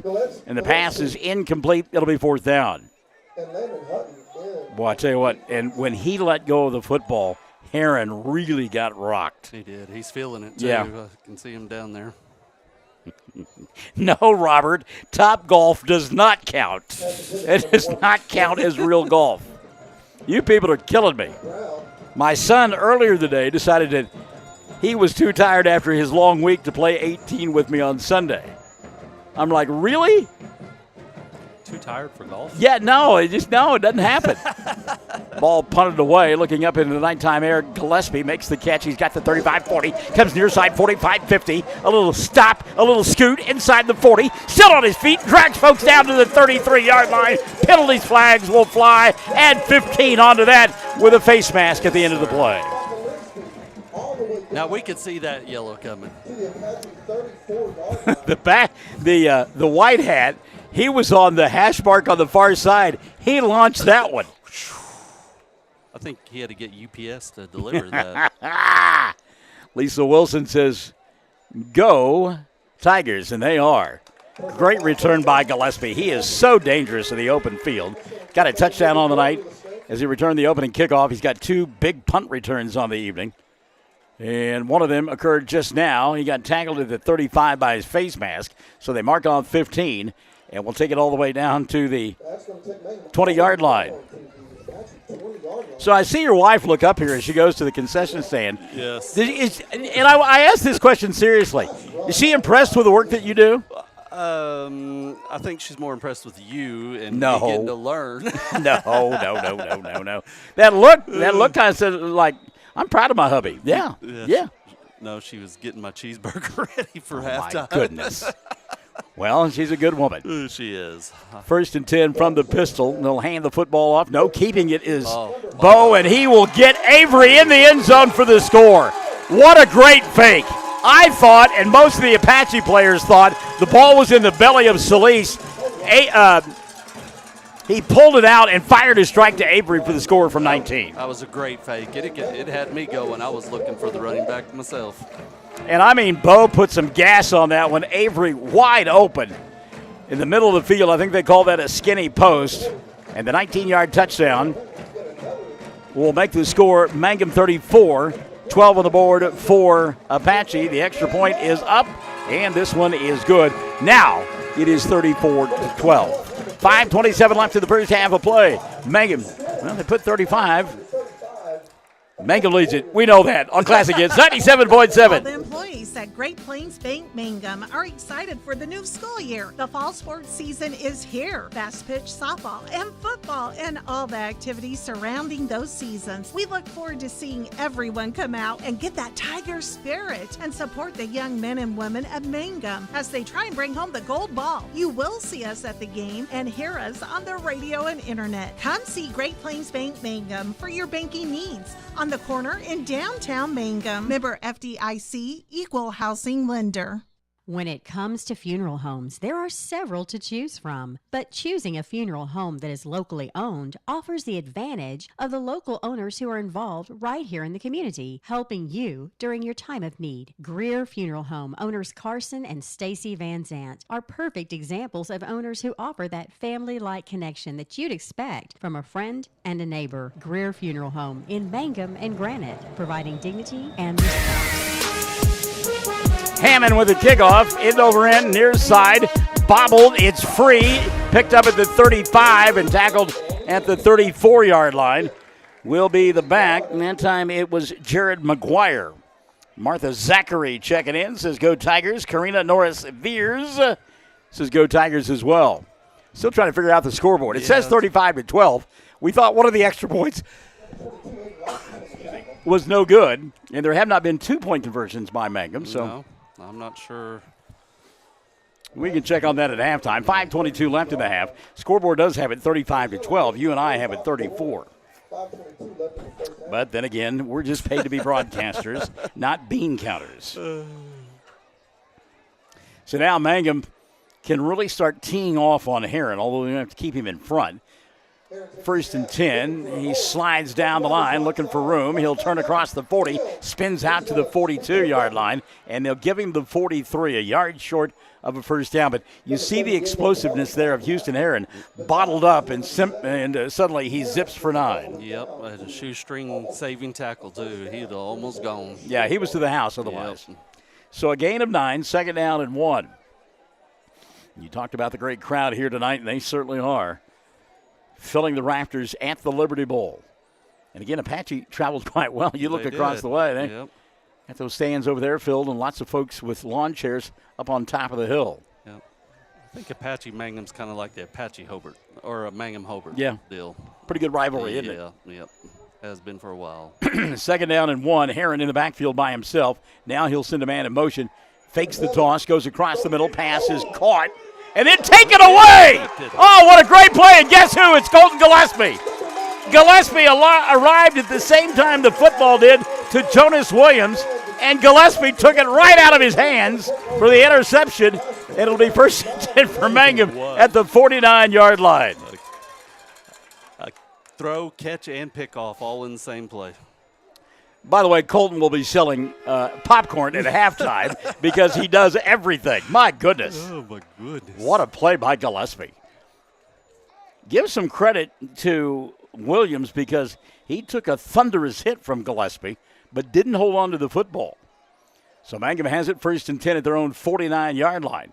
Little pitch here on the near side, and they're going to throw it over the top on a flea flicker, and the pass going to be taken away by Houston Heron. And the pass is going to be intercepted. So they went flea flicker that time to Max Richardson. Richardson's pass a yard short, and Houston Heron will step in and steal it away. Well played by Apache. Giveth and you taketh away. 2nd interception of the night for Mangum. And the other one was returned deep inside Tiger territory all the way down to the 10, and Houston Heron scored 2 plays later. This time, Heron intercepts, but the ball is at his own 16-yard line. 4:11 left here in the first half of play. Scoreboard continues to say 35-12. Blank Crawford has joined us. Hello, Robert. Hope your Friday evening is going well. I hope you enjoyed spending the day with me doing sports. Pass out in the flat. Williams can't hold on to it. He's the young man who had the ball taken away from him a moment ago. Jonas tried to turn upfield without the football. Incomplete, 2nd down and 10.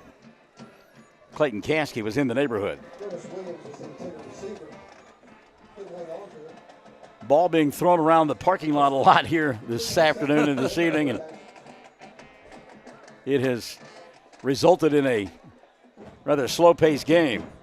Blank asking about the helmets. And Blank, you've seen the protective caps that they wear in the NFL and on the collegiate level. And a lot of the kids for Apache are wearing those to protect against the concussion and the head injuries. 2nd down and 10. Heron from the shotgun. Ball got tipped at the line of scrimmage. It'll be 3rd down and 10. It looked like getting a hand up and knocking that one up in the air may have been Shane Lee. Shane certainly was in the vicinity. And it'll be 3rd down and 10. Clock stopped. 4:02 left in the first half. 35-12. And again, I talked about it in the first 3 bowl games, talking about it a little bit more here tonight. Sam Power's one of those guys, he will open up the playbook. He doesn't care what week it is. You know, a lot of guys play it close to the vest, and they'll wait as the season progresses to show things. Not Sam Powers. He'll throw the kitchen sink at you in week number 1. Here's a blitz, and Solis doesn't get credit for the tackle, but Heron going to get knocked down by Jake Green. It's almost a safety. Yeah, at the 1-yard line. Also in there, I think Bo Rogers. That'll bring up a 4th down and forever. The line to make for a first down is the 26. Line of scrimmage going to be about the 1.5-yard line. Solis shot out of a cannon. Nobody picked him up. And if Heron didn't duck at the right time, he would have gotten clobbered. Yep. Timeout going to be taken here.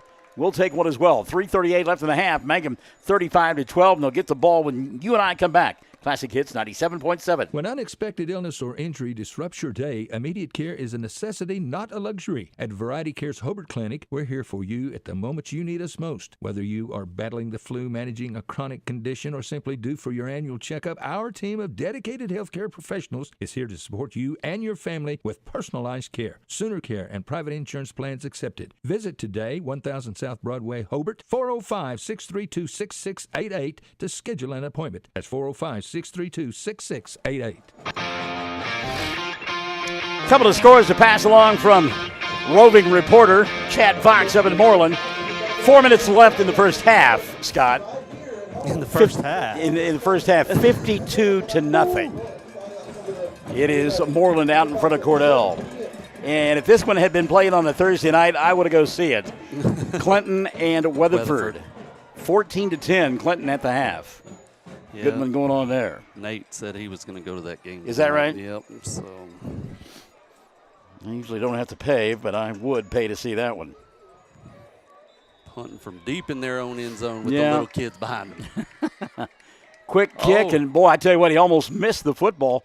But again, the punter has done a nice job under heavy fire just to simply get the ball away. This one will roll dead at the 23. So excellent field position for Mangum here as they go to work late in the first half of play. And in command, 31-12. 35-12, I should say. 3:34 left in the half.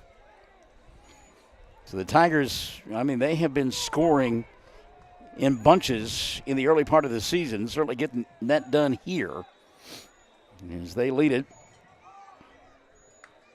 And have a short field. Bo going to hand the football off to Solis. Austin, he's 10 yards downfield before anybody puts a hat on him. It's Houston Heron who made the tackle. It'll bring up a 1st and 10 for the Tigers. There was 2 bigs in front of him still. I mean, they are hustling down that field to get them blocks. Love the effort of Shane Lee that time. He was out in front of Austin Solis. Second and a yard. Solis will pick up the first down as he'll get knocked down at the 10-yard line. And he got hit kind of in an awkward position. Austin going to get up. I think he's going to be okay. So, first down picked up.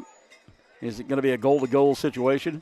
The chain gang stretching. I said, no, it'll be 1st and 10, just outside the 10. And procedure going to be called on Mangum. I don't think they got lined up. Don't think they got set. As they're trying to go hurry up there. That'll cost them 5. 2:44 left in the half, 35-12. Apache will get the ball. Jennifer Reisner explaining to Robert Crawford that those are Guardian caps. I think that's what we said. Jennifer simply reiterating the point. Thank you.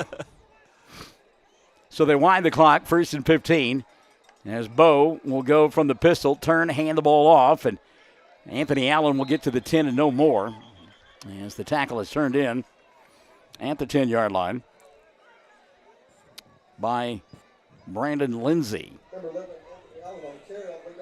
2nd and 15. See what Mangum does here as the clock runs at the 2:15 mark of the first half of play.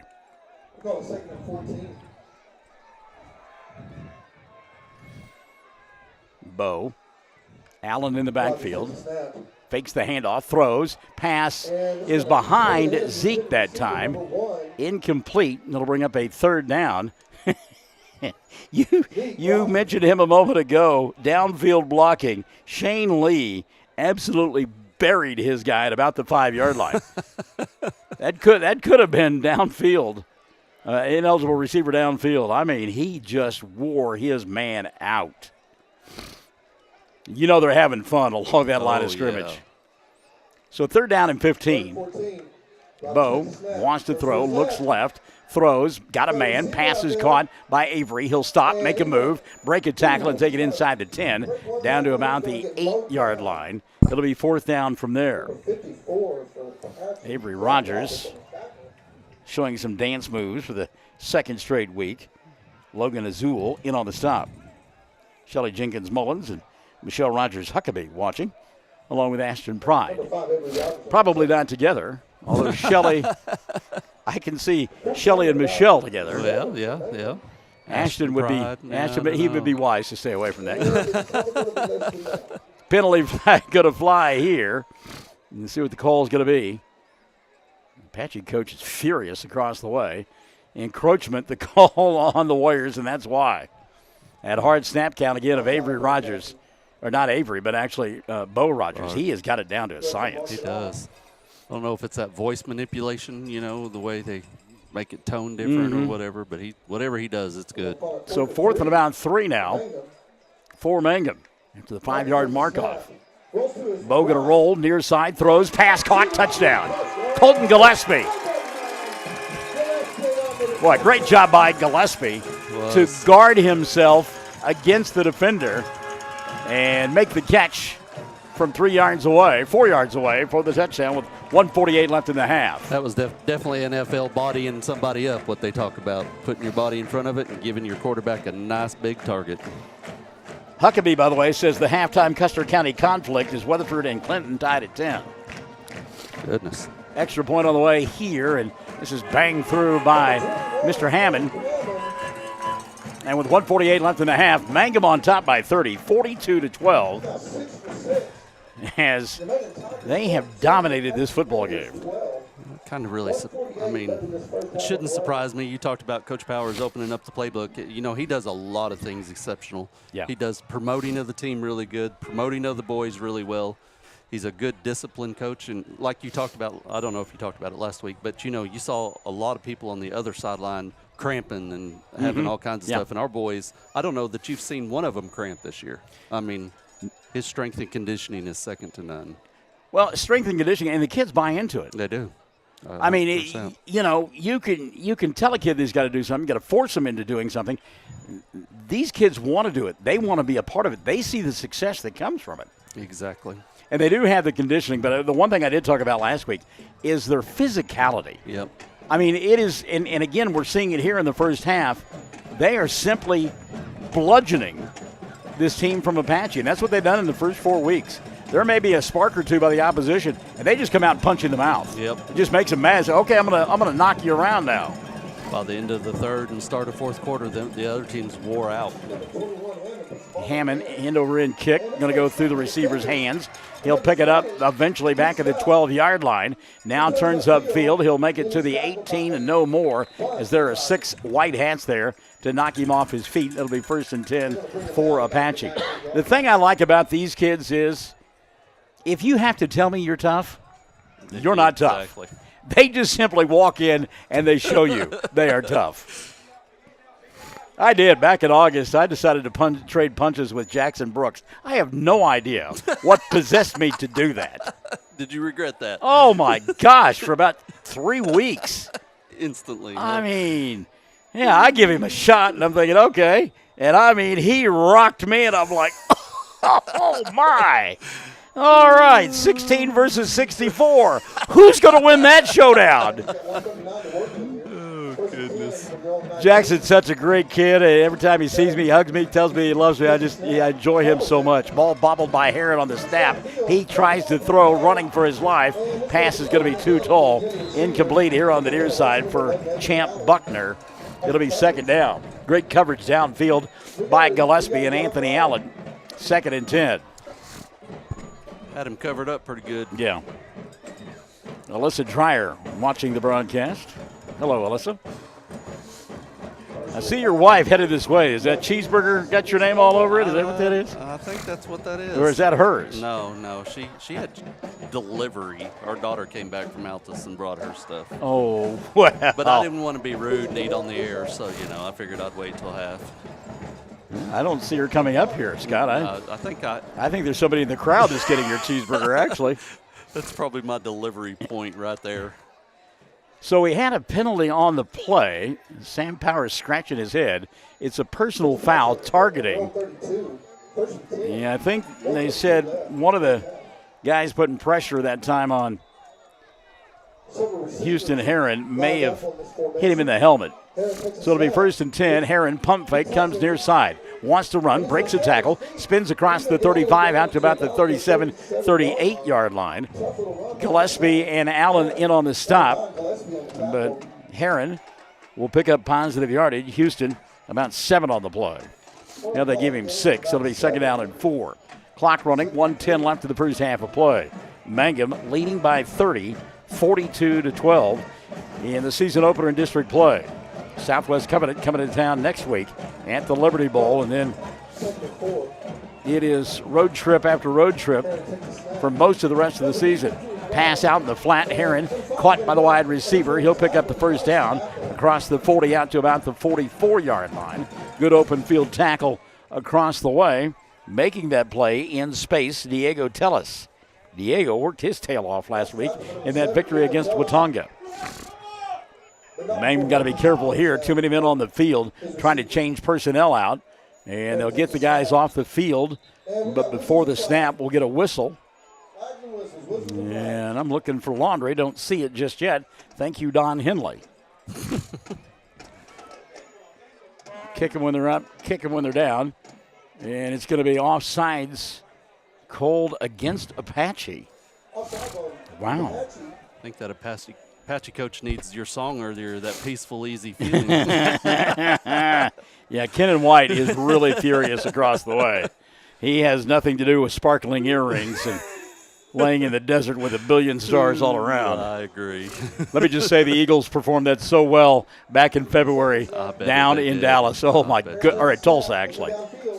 Heron throws. Pass is incomplete. Trying to make a diving interception across the way was Diego Tellis, but Diego was out of bounds when he came down with the football. It was a heck of an effort, though. Yes, it was. Talk about sacrificing your body. Clock stopped, 23 seconds left in the first half of play.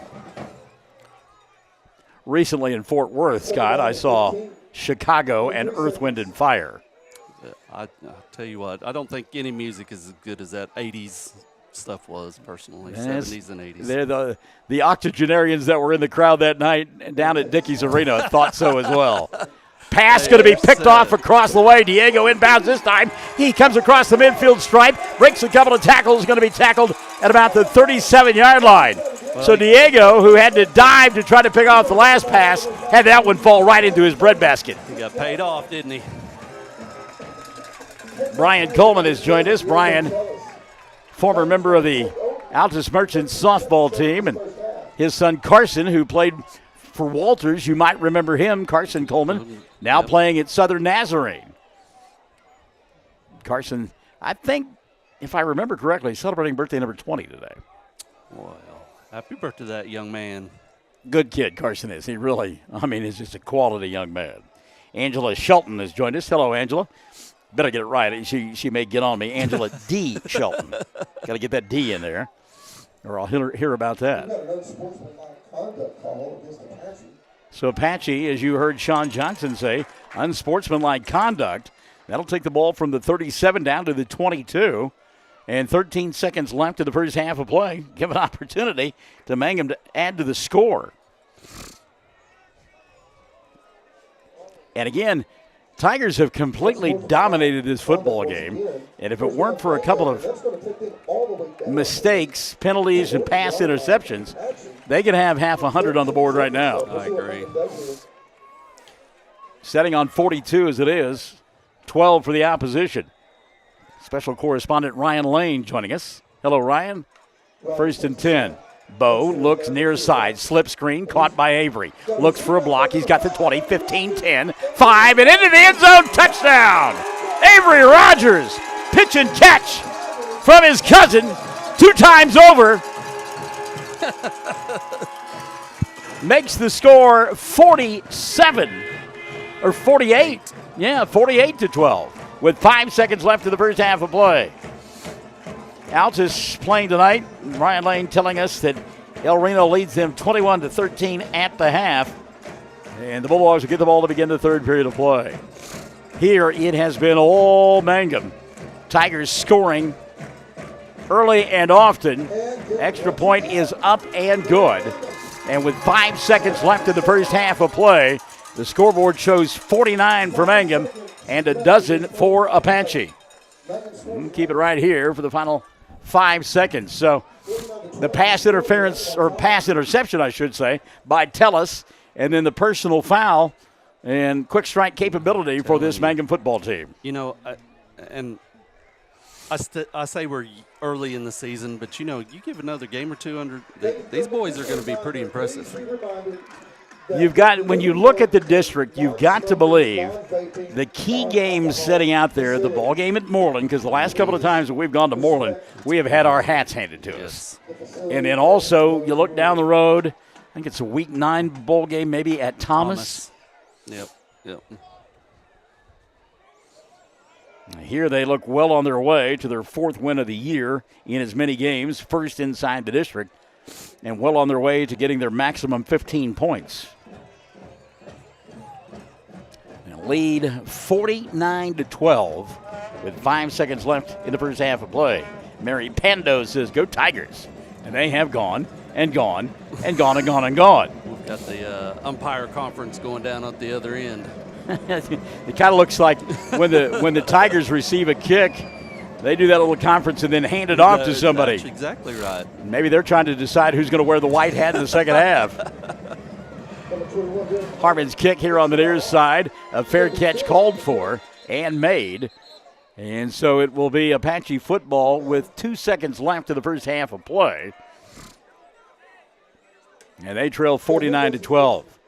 By the way, Colton Laughlin has been here tonight watching the ball game and watching his cousin Remington Laughlin, who has come back into the ball game. And he is going to play Colton Gillespie, left fielder, to Gillespie's center fielder, and the right fielder back there for the Tigers will be Max Richardson, as the Tigers don't want to give up a big play here in the final 2 seconds. So those 3 sure-handed athletes back there. Krista Nackstedt, let's go 54, you bet. So Heron going to run around and get chased. Curbo trying to catch up with him.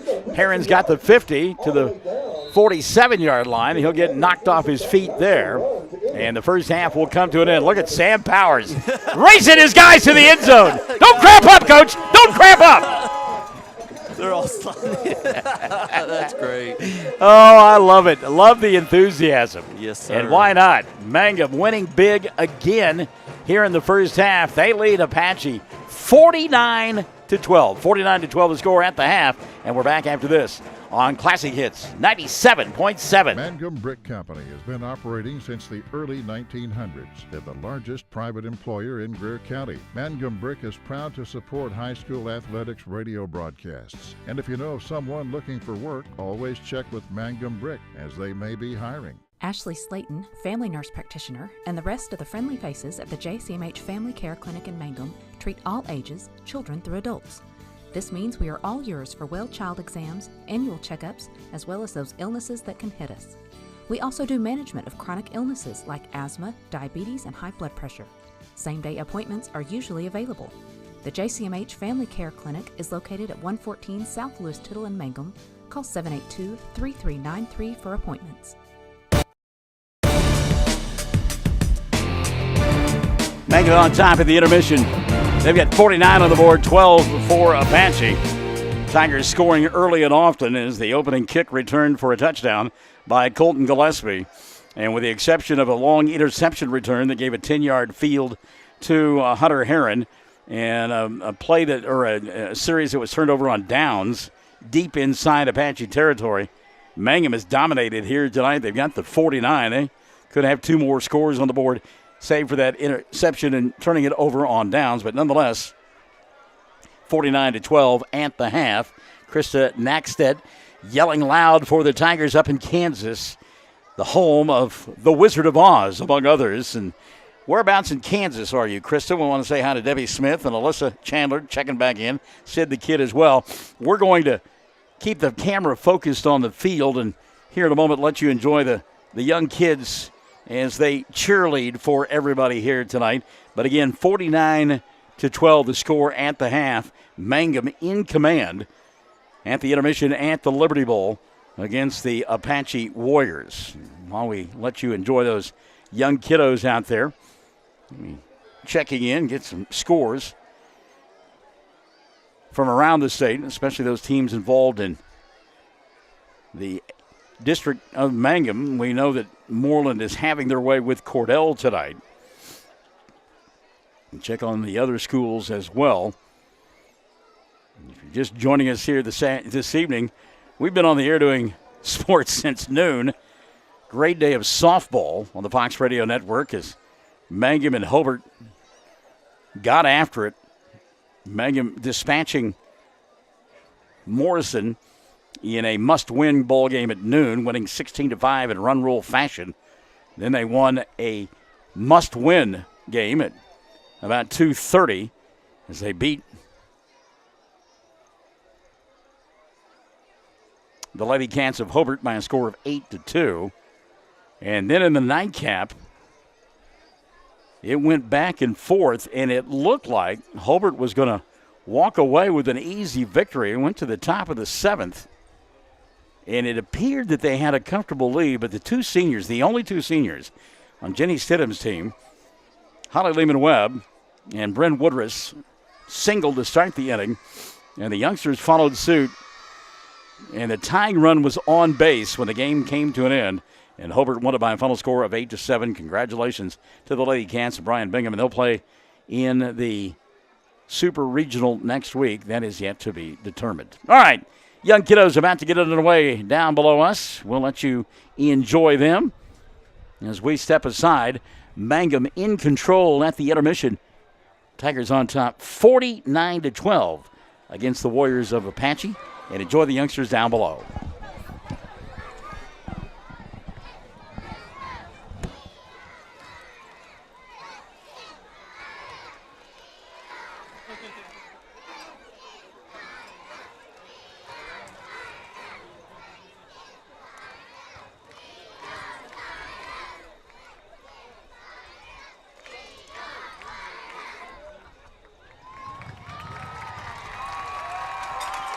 Good job.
Folks in Mangum know what to do when they need to quench a thirst, curb a hunger attack, or cool down with an ice cream.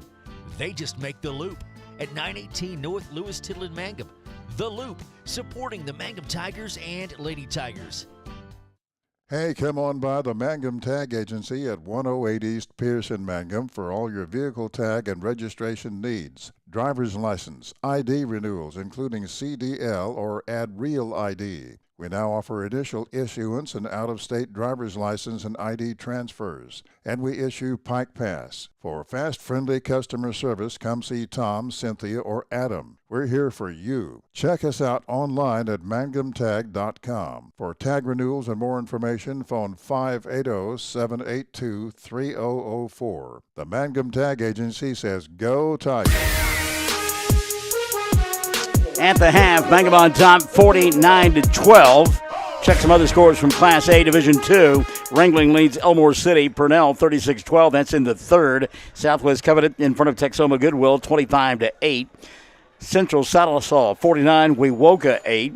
Region Prep in front of Liberty 26-23. That's in the third. Thomas shutting out Carnegie at the half 35-0. At the half, Moreland 52. Cordell nothing. Hominy 14, Summit Christian 7, Velma Alma 46, Rush Springs nothing. Also at the half, Woodland leading Porter Consolidated 51-6. Ketchum in front of Afton 37-0. It's Tallahena 21, Allen nothing. Wayne in front of Healdton 18-12. Cottawa 20-6 over Wilson at the half. Gore leads Mounds. Sometimes you feel like a nut, sometimes you don't. 16-6 the score there. And Barnsdall in front of Fairland 20-10. That is at the half. At the half here, Mangum leading 49-12. And while you were enjoying your cheeseburger, my friend, was it a cheeseburger in Paradise, by the way? It was. It was pretty decent. I was getting an update from Travis Reese and getting some clarification on our work here inside the press box. This is not actually bond money that's being used. It was a $25,000 donation from Sovereign Bank. Well, so a tip of the cap to Sovereign Bank. Yes, I stand corrected. And Travis said that because of some of the things that worked out with the bond money, because of the donation, they were able to do this and not use that bond money. So, well, that's a Mangum's got a good thing going on. Yeah, so definitely so. And tip of the cap to Sovereign Bank. Definitely. Savannah Crow, go Mangum. Angela D. Shelton, great job cheerleaders, and they did do a fantastic job. Sheila Green says Tigers taking care of business. That's right, a little BTO for you. Taking care of business every day. Every Friday night. You wake up in the morning with your alarm clock's warning. No, never mind. So I do want to say the congratulations to you and the family on the addition of the son-in-law a couple of weeks ago. I had a chance over the summer to be in Weatherford a couple of times to see your daughter and your future son-in-law at the time, and I know he's a fine young man, and I know how proud you are of your daughter, and I know it was an emotional day for you, but you got to let him go sometimes, Dad. You do, and it was a day full of emotion, and I appreciate it, and they're going to make a great life together, and I'm married into a good family, and I hope we set the same example for them, and so we're just going to continue on with that tradition. Well, I don't think there's any question about that, and like I say, the couple of times that I saw them up at Weatherford, they were just, when you get as old as I am, you are heartened by young people that have that much enthusiasm, caring, and love for one another, and I, tend to be a little bit jaded my life, and so to see that and to see the genuineness that it's still there that they had for one another. I mean, it really made my heart happy. And of course, I know your daughter for a long time, and Mr. Grimes seems like he's a quality young man. He is. I appreciate it, and now I just got two more to figure out what they're going to do. Give me an update on Mr. Hard Hat and Lunch Pail. How's he getting along? He's doing good. He's started his second year up there at SWASU, and he actually works at Dusty's, where my son-in-law works. Okay. And he's still planning on going to the OHP Academy. He did get some little bit of heartbreaking news with that, but because you have to be 21 in order to carry a gun in Oklahoma. Okay. So you have to be 21 to even enter the academy. Well, every other year now they're doing a regular academy and a transfer-in academy. So he misses this next academy it starts in May, and he won't be 21 till August, so he's going to have to sit out one more year. So I'm curious about Mom and how she is going to handle her baby boy. I know the emotion for you marrying your daughter away, but her baby boy at that OHP Academy, because that's not for anybody the faint of heart if you're going to go through that. It is not. It is not. It's kind of like the military thing. She put her foot down and said no, and he said, "You can't tell me no twice, Mom." And so I'm not sure who's going to win the battle on that, but I think he would be a great trooper. So he would be a trooper. A trooper. All right, gotta like that. So I also had the opportunity to talk to Travis Reese a little bit about homecoming, and there had been a thought maybe that homecoming would not occur next week against Southwest Covenant because two of the likely candidates are going to be the two seniors, Brent Woodruss and Holly Lehman-Webb, and had Mangum won today, and then they would have been playing in the Super Regional next week, and so they had made a contingency to move homecoming to that final home game against Texoma, but with that heartbreaking loss this afternoon, that took care of that. So homecoming will be next week, and the activities will go on as planned. I got tickled, though. Travis said, "Don't tell anybody I said this," but Sam a little worried. He said he wanted Southwest Covenant to be the homecoming team, and now they're a pretty good squad. Matter of fact, they're putting the whooping on somebody right now pretty good. Yeah. So, yeah. So the second half here with Mangum in control, 49-12. It'll be Apache get the ball to begin the third period of play. Do you foresee the clock running? I would think, yes. I looked at the officials as they came out, and they were visiting with Sam Powers, and I kind of got the got the idea that maybe that was the tenor of the conversation. We'll catch back up on time that we've lost. Kay Morgan Parsons says, "Great job, Junior Cheer. Enjoyed their halftime performance. They did do a good job. They did. And how much fun it is for those little kids. I mean, and they're out there just clueless, having a great time. People yelling for them, and Mom and Dad and Grandma and Grandpa losing their mind. And they're just. It's just fun. I have the mentality of kids their age, so I relate to them real well. Line drive kickoff to begin the third quarter of play. Caught at the 30, and the ball comes free, but I think falling back on top of it was the return man, Jared McGuire, as it popped back into his hands. Tackle led by Mangum's Derek Hammond, the guy who kicked the football. He was down there on kick coverage. So it'll be 1st and 10 for Apache. They'll have it at their own 35-yard line as we begin period number 3. 11:53 left in the third. Back at home next week against Southwest Covenant. It will be homecoming, and it will be the 5th game of the season, so midway point. But 4 of the last 5 games are going to be on the road. My good friend Bray Woodruss join us on the broadcast as Apache goes to work, 1st and 10. Handoff on the jet sweep, and it doesn't go anywhere. Now we're going to get a late hit. Doggone it. As Jason Walker was already knocked off his feet, and somebody came over the top and got in there late. Aiden Augustine in on the stop for the Tigers. He got help as well from Jake Green, but 15 going to be tacked on the end of this one. It'll be a first down. Dead ball, personal foul called on the Tigers. And our buddy Bray, it was so fun this afternoon because we were broadcasting for the Fox Radio Network, so we were covering both schools, Hobart and Mangum. Being a little neutral. Yeah, and we're in the middle, and the Hobart fans to our left, the Mangum fans to our right, and we almost didn't have to say anything. You could have just let the crowd give the reaction. Yes. And Bo behind the plate, so that's always an interesting combination. Oh, he is a character indeed, Bo. He's fun. Pitch sweep here on the near side, and a little bit of room. Well, then it's closed off quickly, and actually back to the line of scrimmage and no more. Will go the tailback, Jason Walker, as a host of tacklers in on the stop, including the young man leaving the field of play right now, Gabe Miranda. It'll be 2nd down and 10, no gain on the play.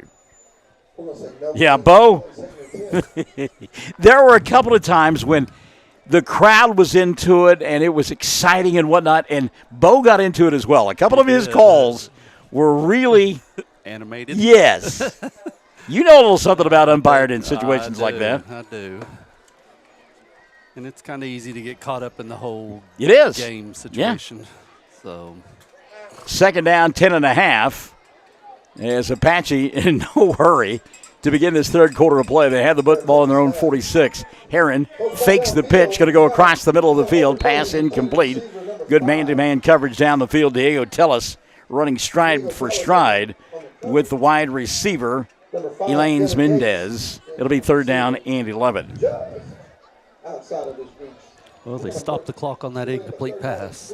Well, and I think that if we see a running clock, it probably won't occur until the fourth period of play. Elaine Matthews says, go Mangum. And they have so far here tonight, leading 49-12. 10:29 left in period number 3. Trying to go 4-0 on the year, 1-0 in the district, and collect their 15 points.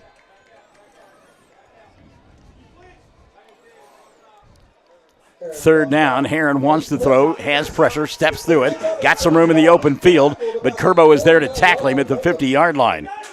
A nice play by Clayton Caskey to trip him up at the 49-yard line of Mangum, so it'll be fourth down and about 6 for Apache.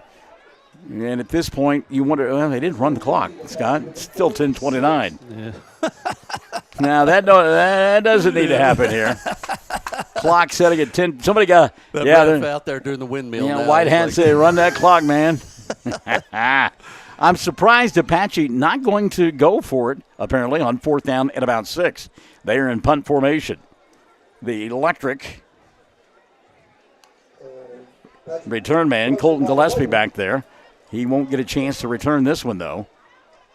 As the fake, well, he does return it. I think Colton, it's Anthony Allen. All right, Anthony Allen came up with the football here. So Allen will take it across the 32 out to about the 33. First and 10 for Mangum from there as they'll go to work at the 10:01 mark here of quarter number 3. It's kind of like you were talking about at the softball game, though. We got the Apache coaches to our left and the Mangum coaches to our right. And when they see something, they sure let everybody up here know about it. Yes. And we were upstairs last week with the Mangum coaches, and that was fun. At least I enjoyed it. Chad didn't. Here's a run across the 40, out to the 45, shake, bake, and stepping out of bounds, Austin Solis at about the 47-yard line. But Austin picked up about 14 on the carry, and nobody ever touched him. I mean, that's just something special with that kid.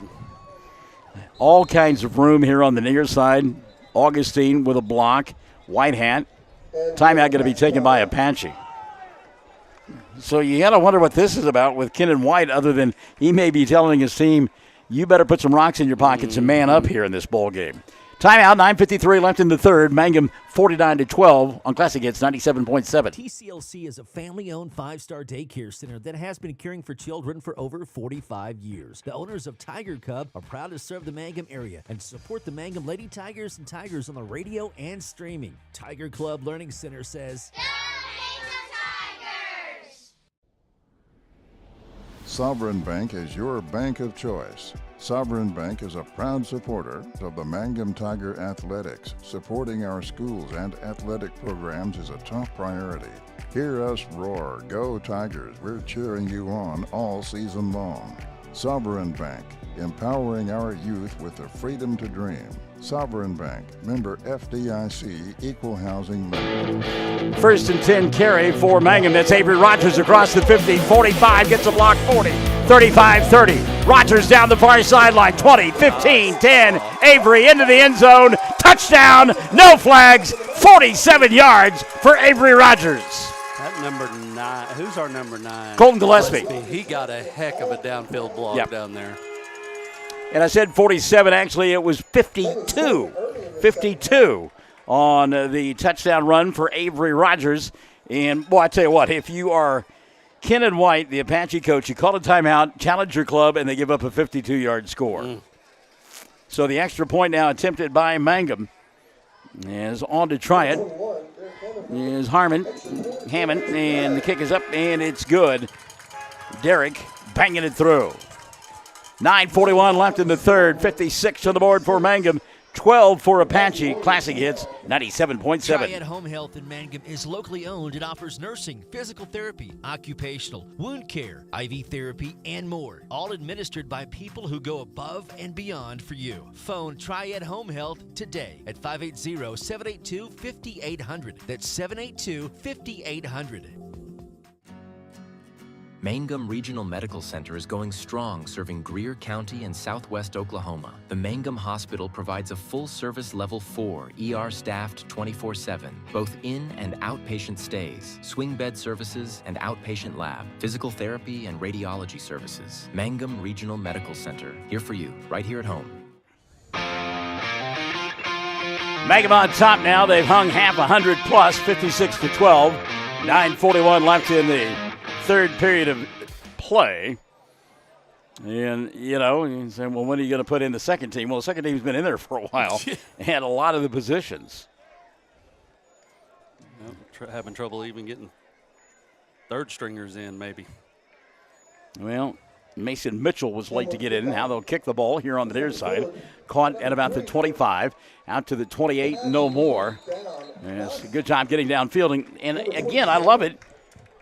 Mason Mitchell makes the tackle. Yes, Mason, sir. late to get down onto the field. He says, okay, well, I'm late. I better go make a tackle. Better make up for that. Billy Murphy joining us from up in the Tulsa area.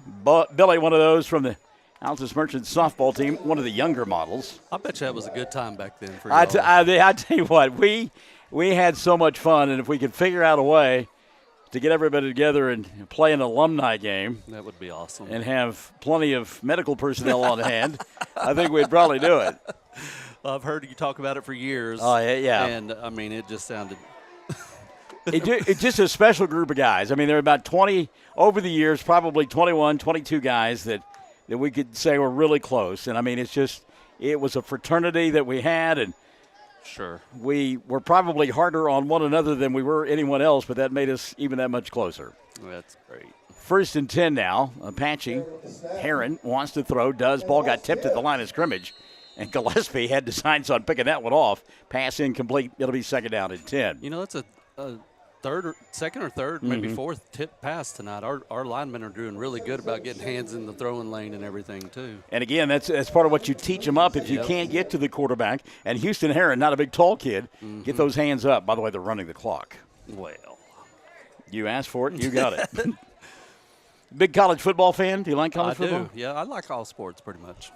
Tomorrow, a huge day in college football. Yep. Georgia, Alabama.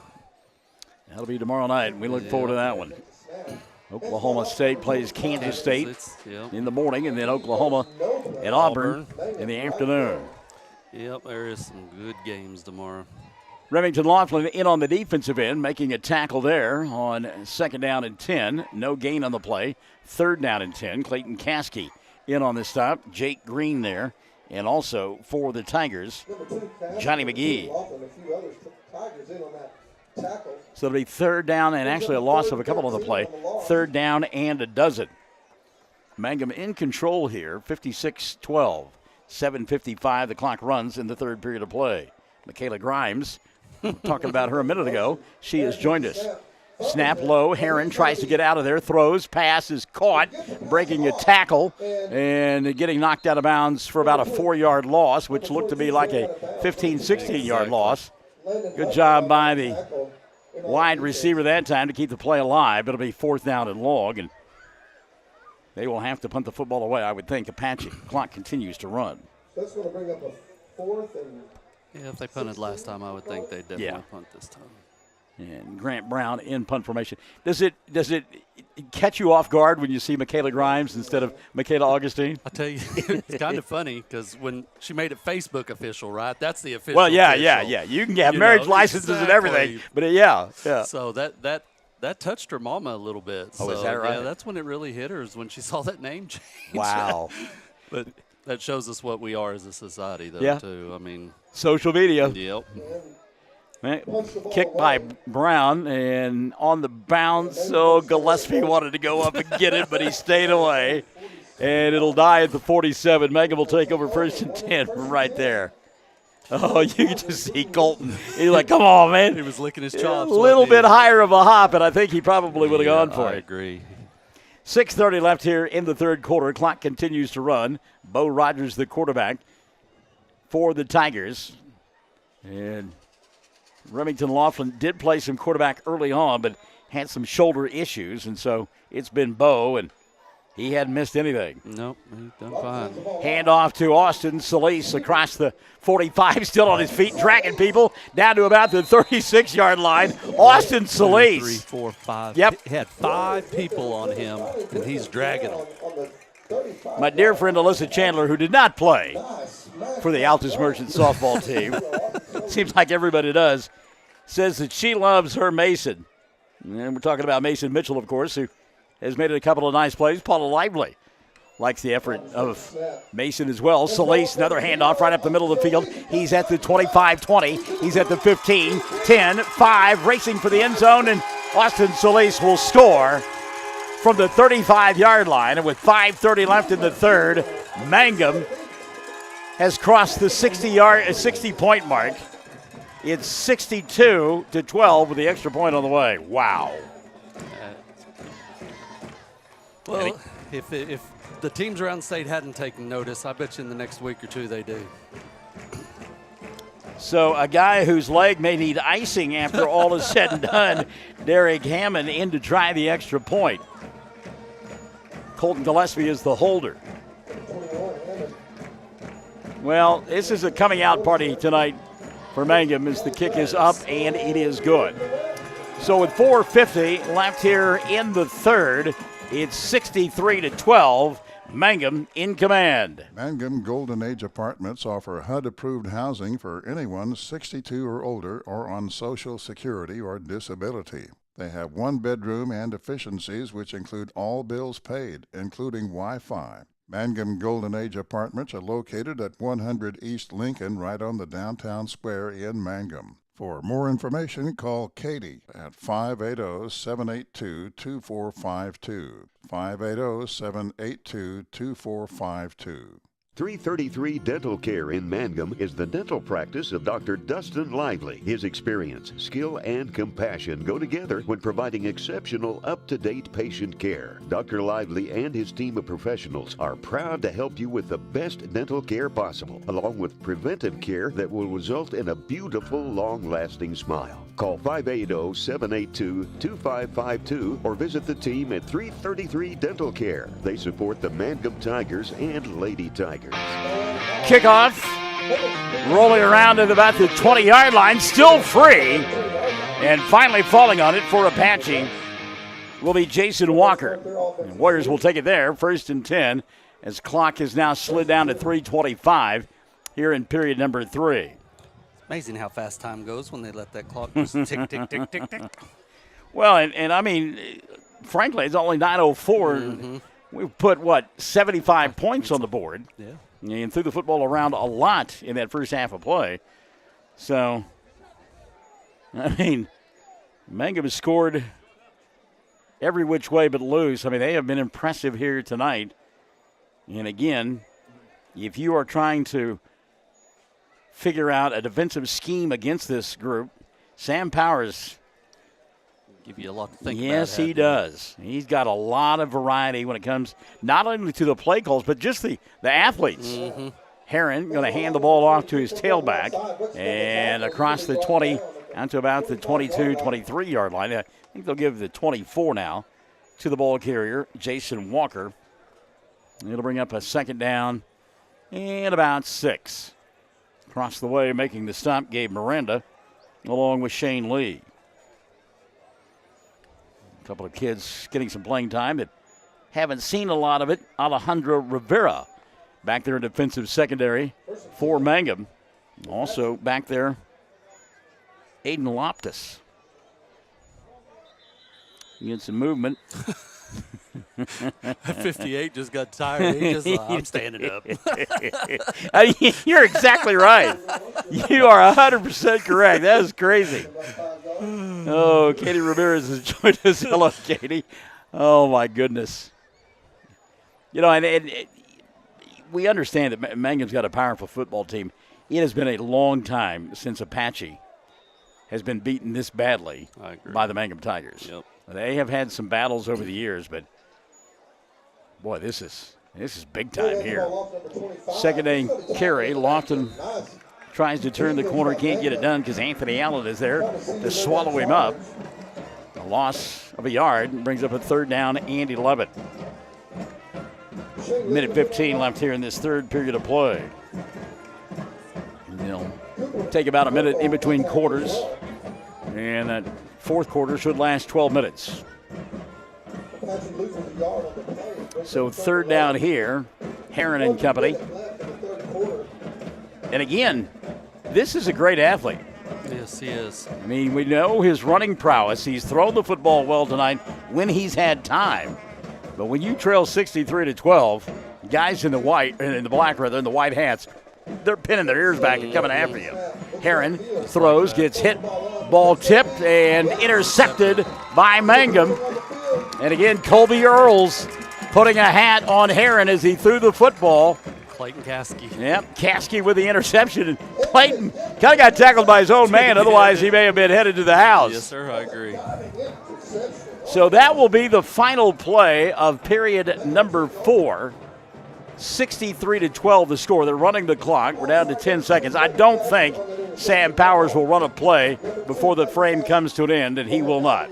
So we played 4, 63-12. Mangum on top. Classic Hits 97.7. Blair Tire and Feed on the corner of Highway 283 and 19 is your certified Firestone tire dealer and also a proud supporter of the Mangum Tigers and Lady Tigers. When you need tires, we're specialty trained and equipped to take care of you. Lyle Shaw and his crew at Blair Tire and Feed wish the Tigers lots of luck in today's game. And always remember, play smart, play safe, play hard, and play with pride. And good luck from everyone at Blair Tire and Feed on the corner of Highway 283 and 19 in Blair, Oklahoma. Have you visited Western Traditions in Mangum yet? I'm waiting for a sale. Well, I'm here to tell you the wait is over because there's a secret sale going on right now. Western Traditions is quickly becoming known for high-end, unique Western furniture. And now during the secret sale, just mention radio and get 20% off in-stock furniture. 20% off. Wow, that's a big deal on unique, one-of-a-kind furniture. Remember, you've got to ask for the discount to get it. Mention radio and get 20% off all in-stock furniture at Western Traditions, downtown Mangum. All right, fourth quarter underway. I got tickled. Travis Reese joining us in the broadcast booth. Scott offering his headset. Travis demurred. What's the deal there? Talking about a long week or something. I don't know. And something about another one coming up next week. Come on, homecoming is a cheesy week. Easy, cheesy, lemon squeezy. First down carry here. Mangum will take it inside the 20 down to about the 17-yard line. Anthony Allen on the carry. Anthony, who had some impressive offensive performances last week against Watonga, will get 8 here against Apache. Second down and 2.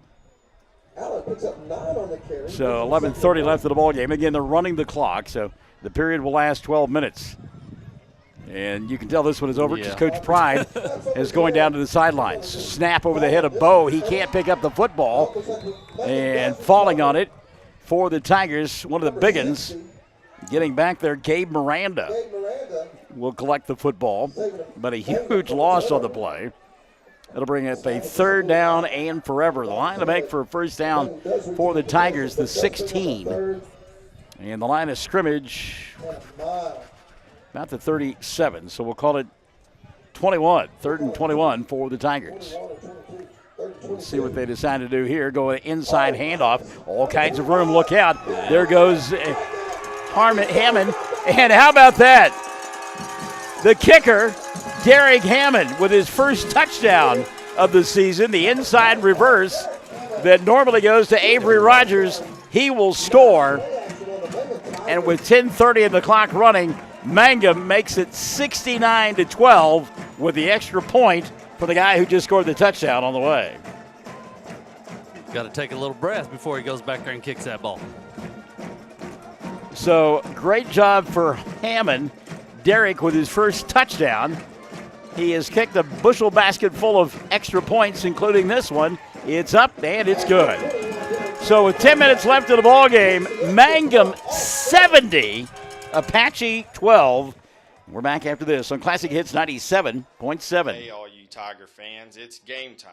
This is Jacob Gilner from Cattlemen's Bank, member FDIC. We are thrilled and ready for live Mangum Tiger and Lady Tiger action on the field and court this season. Let's pack the stands and cheer loud. Cattlemen's Bank is full of school spirit. Go Tigers! Something you should know about the Kendall Law Office. The Kendall Law Office is family-owned and local. They use up-to-date technology to ensure their productivity provides timely service to clients, and this always includes client access to our firm via email and text. Corey Kendall is experienced, hardworking, and honest. He always puts the client first, and all efforts are focused on the client's best interest. The Kendall Law Office, locations in Altus and Mangum. 70-12. 9 minutes left of the ball game. Mangum will be 4-0 on the year, 1-0 inside district play. They've got their 15 points heading into week number 5, as we'll entertain Southwest Covenant next Friday night here at the Liberty Bowl. And then it'll be road trips to such locales as Moreland, Cordell, Thomas, Yep. and Carnegie. Yep. One more home game after next week. Kicked by Derrick here on the near side. No man's land. Going to be picked up at the 30 to the 35 and then dragged down there. Penalty flag going to fly. And going to get a face mask there, yeah. On the return for Mangum, making the tackle of Julius Wyndham. It looked like Gabe Miranda, or maybe it was Shane Lee instead. So the mark-off will come at the 8-minute mark of quarter number 4.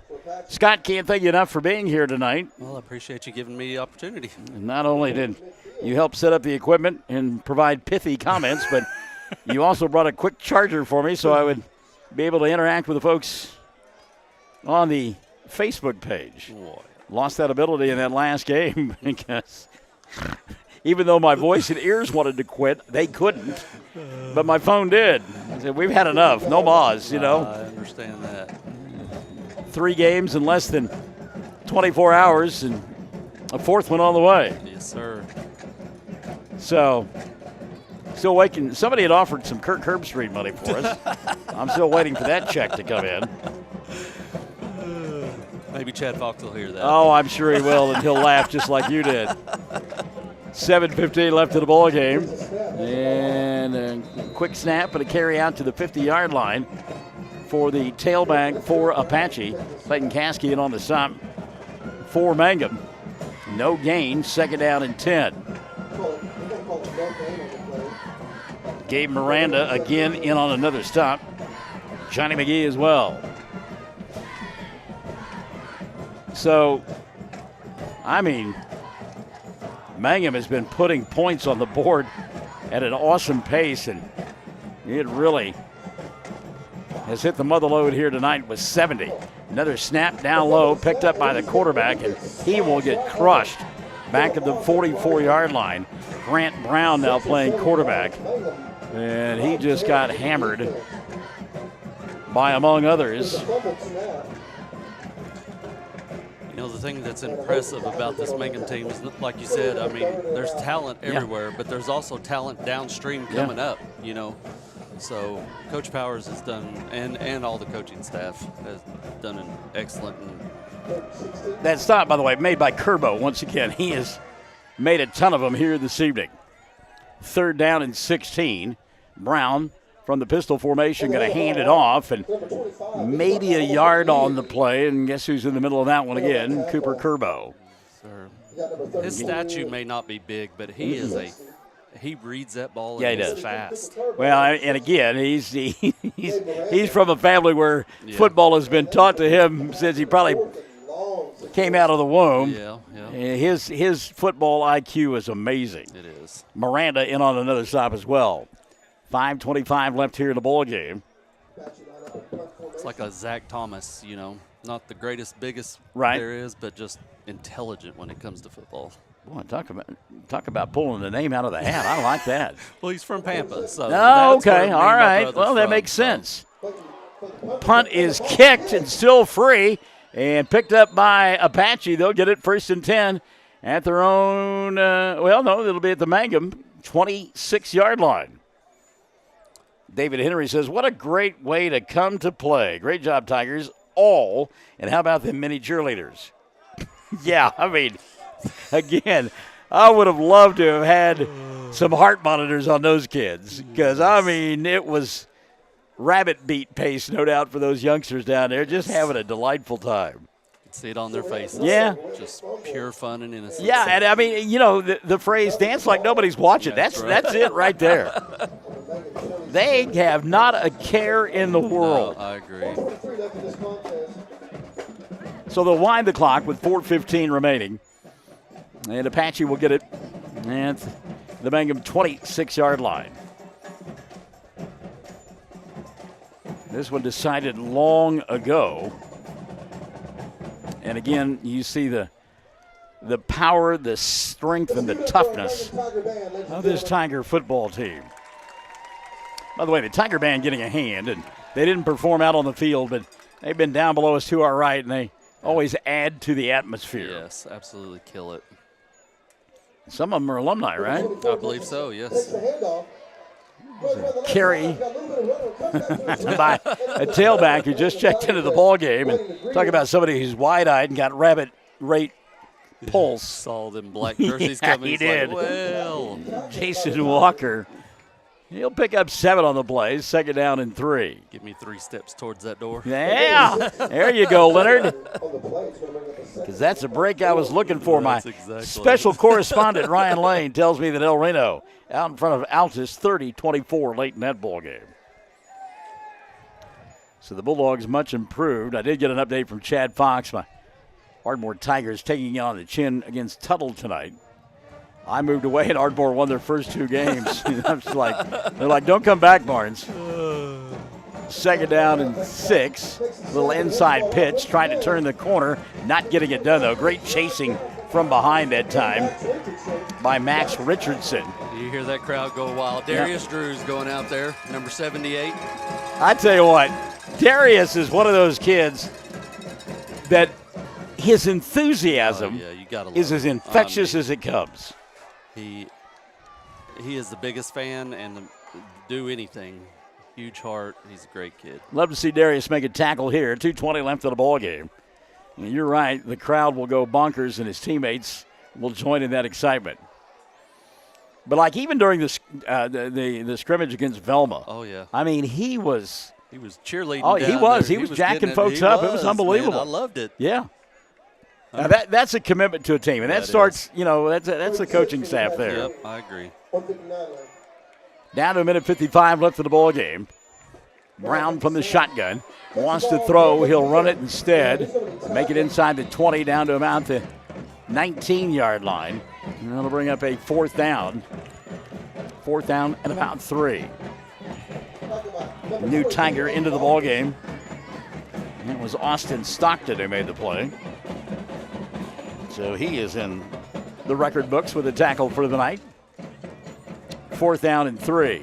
You would not dare run this up the middle against Darius, I wouldn't think. Ball on the ground, trying to pick it up. Nobody does. It's still free. And finally, I think Apache might recover, but it doesn't make any difference. It'll be Mangum football at the 30-yard line.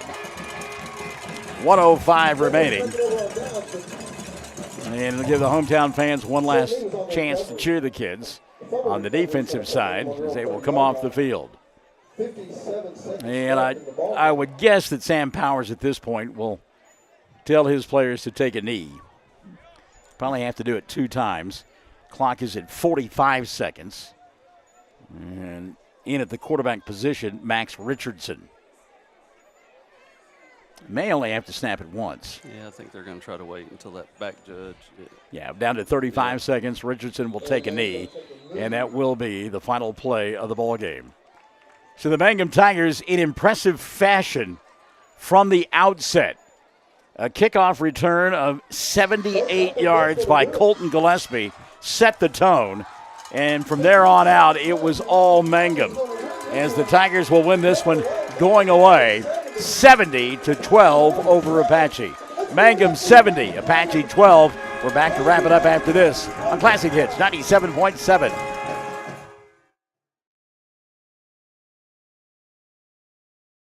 When you need auto repairs, save money and get it done right at Dwayne's Auto in Mangum. Dwayne's fixes flats, does brake jobs, turns rotors, alignments, that all-important air conditioning work, and general auto repair. If your car or truck isn't right, just head to Dwayne's Auto at 1205 North Lewis Tittle in Mangum. Call 782-5151. That's 782-5151. Mangum Tiger proud.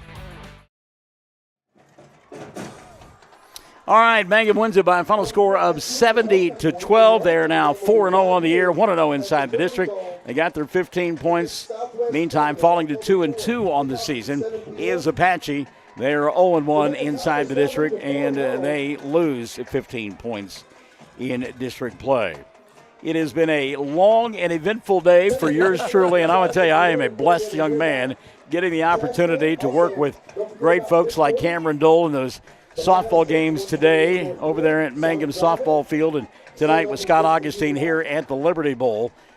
And it is just a labor of love indeed. But more importantly, these kids that we get the chance to be around all the time, they are unbelievable. And I know the softball team is stinging and licking their wounds as they came up a run short this afternoon and advancing to the Super Regional. But what a delightful day it was with it. What a delightful season. And Jenny Stidham, she's got the makings of a powerhouse there with that softball team. I agree. You know, they have nothing to hang their heads about. You know, they ran into a little hotter team today. And, you know, both games were one-run games and exciting. Yeah. And, you know, when you get to that level, regionals, super regionals, that's the way it's going to be. You're playing good teams. So earlier this summer, it was back in mid-June, I had the opportunity to talk to the Brain Trust here at Mangum and talk to Travis Reese, had a chance to talk to Sam Powers. I said, would you guys be all right if I came back and did Mangum sports? And they're like, well, I bet you there was no hesitation. Okay, we'll let you come back, Barnes. And the first time that I talked to Sam and the look that he had in his eye in regards to this football team, you could tell he knows he's sitting on something pretty special right here. I agree. You know, all hitting on all cylinders, offense, defense, special teams. I mean, they looked good tonight. You know, it's going to be an interesting next couple weeks. You know, next week against Southwest Covenant, and then that game against Thomas. You know, we're going to see what we're made of. But you know, you have been a staple here for years, and I know myself, raising two children in sports, you know, you brought all them up, and I know this town and this community really appreciate who and what you are and the time you dedicate to us, and we appreciate that. Got to tell you, one of the reasons I did decide to come back was because of Mangum sports. There's no question in my mind.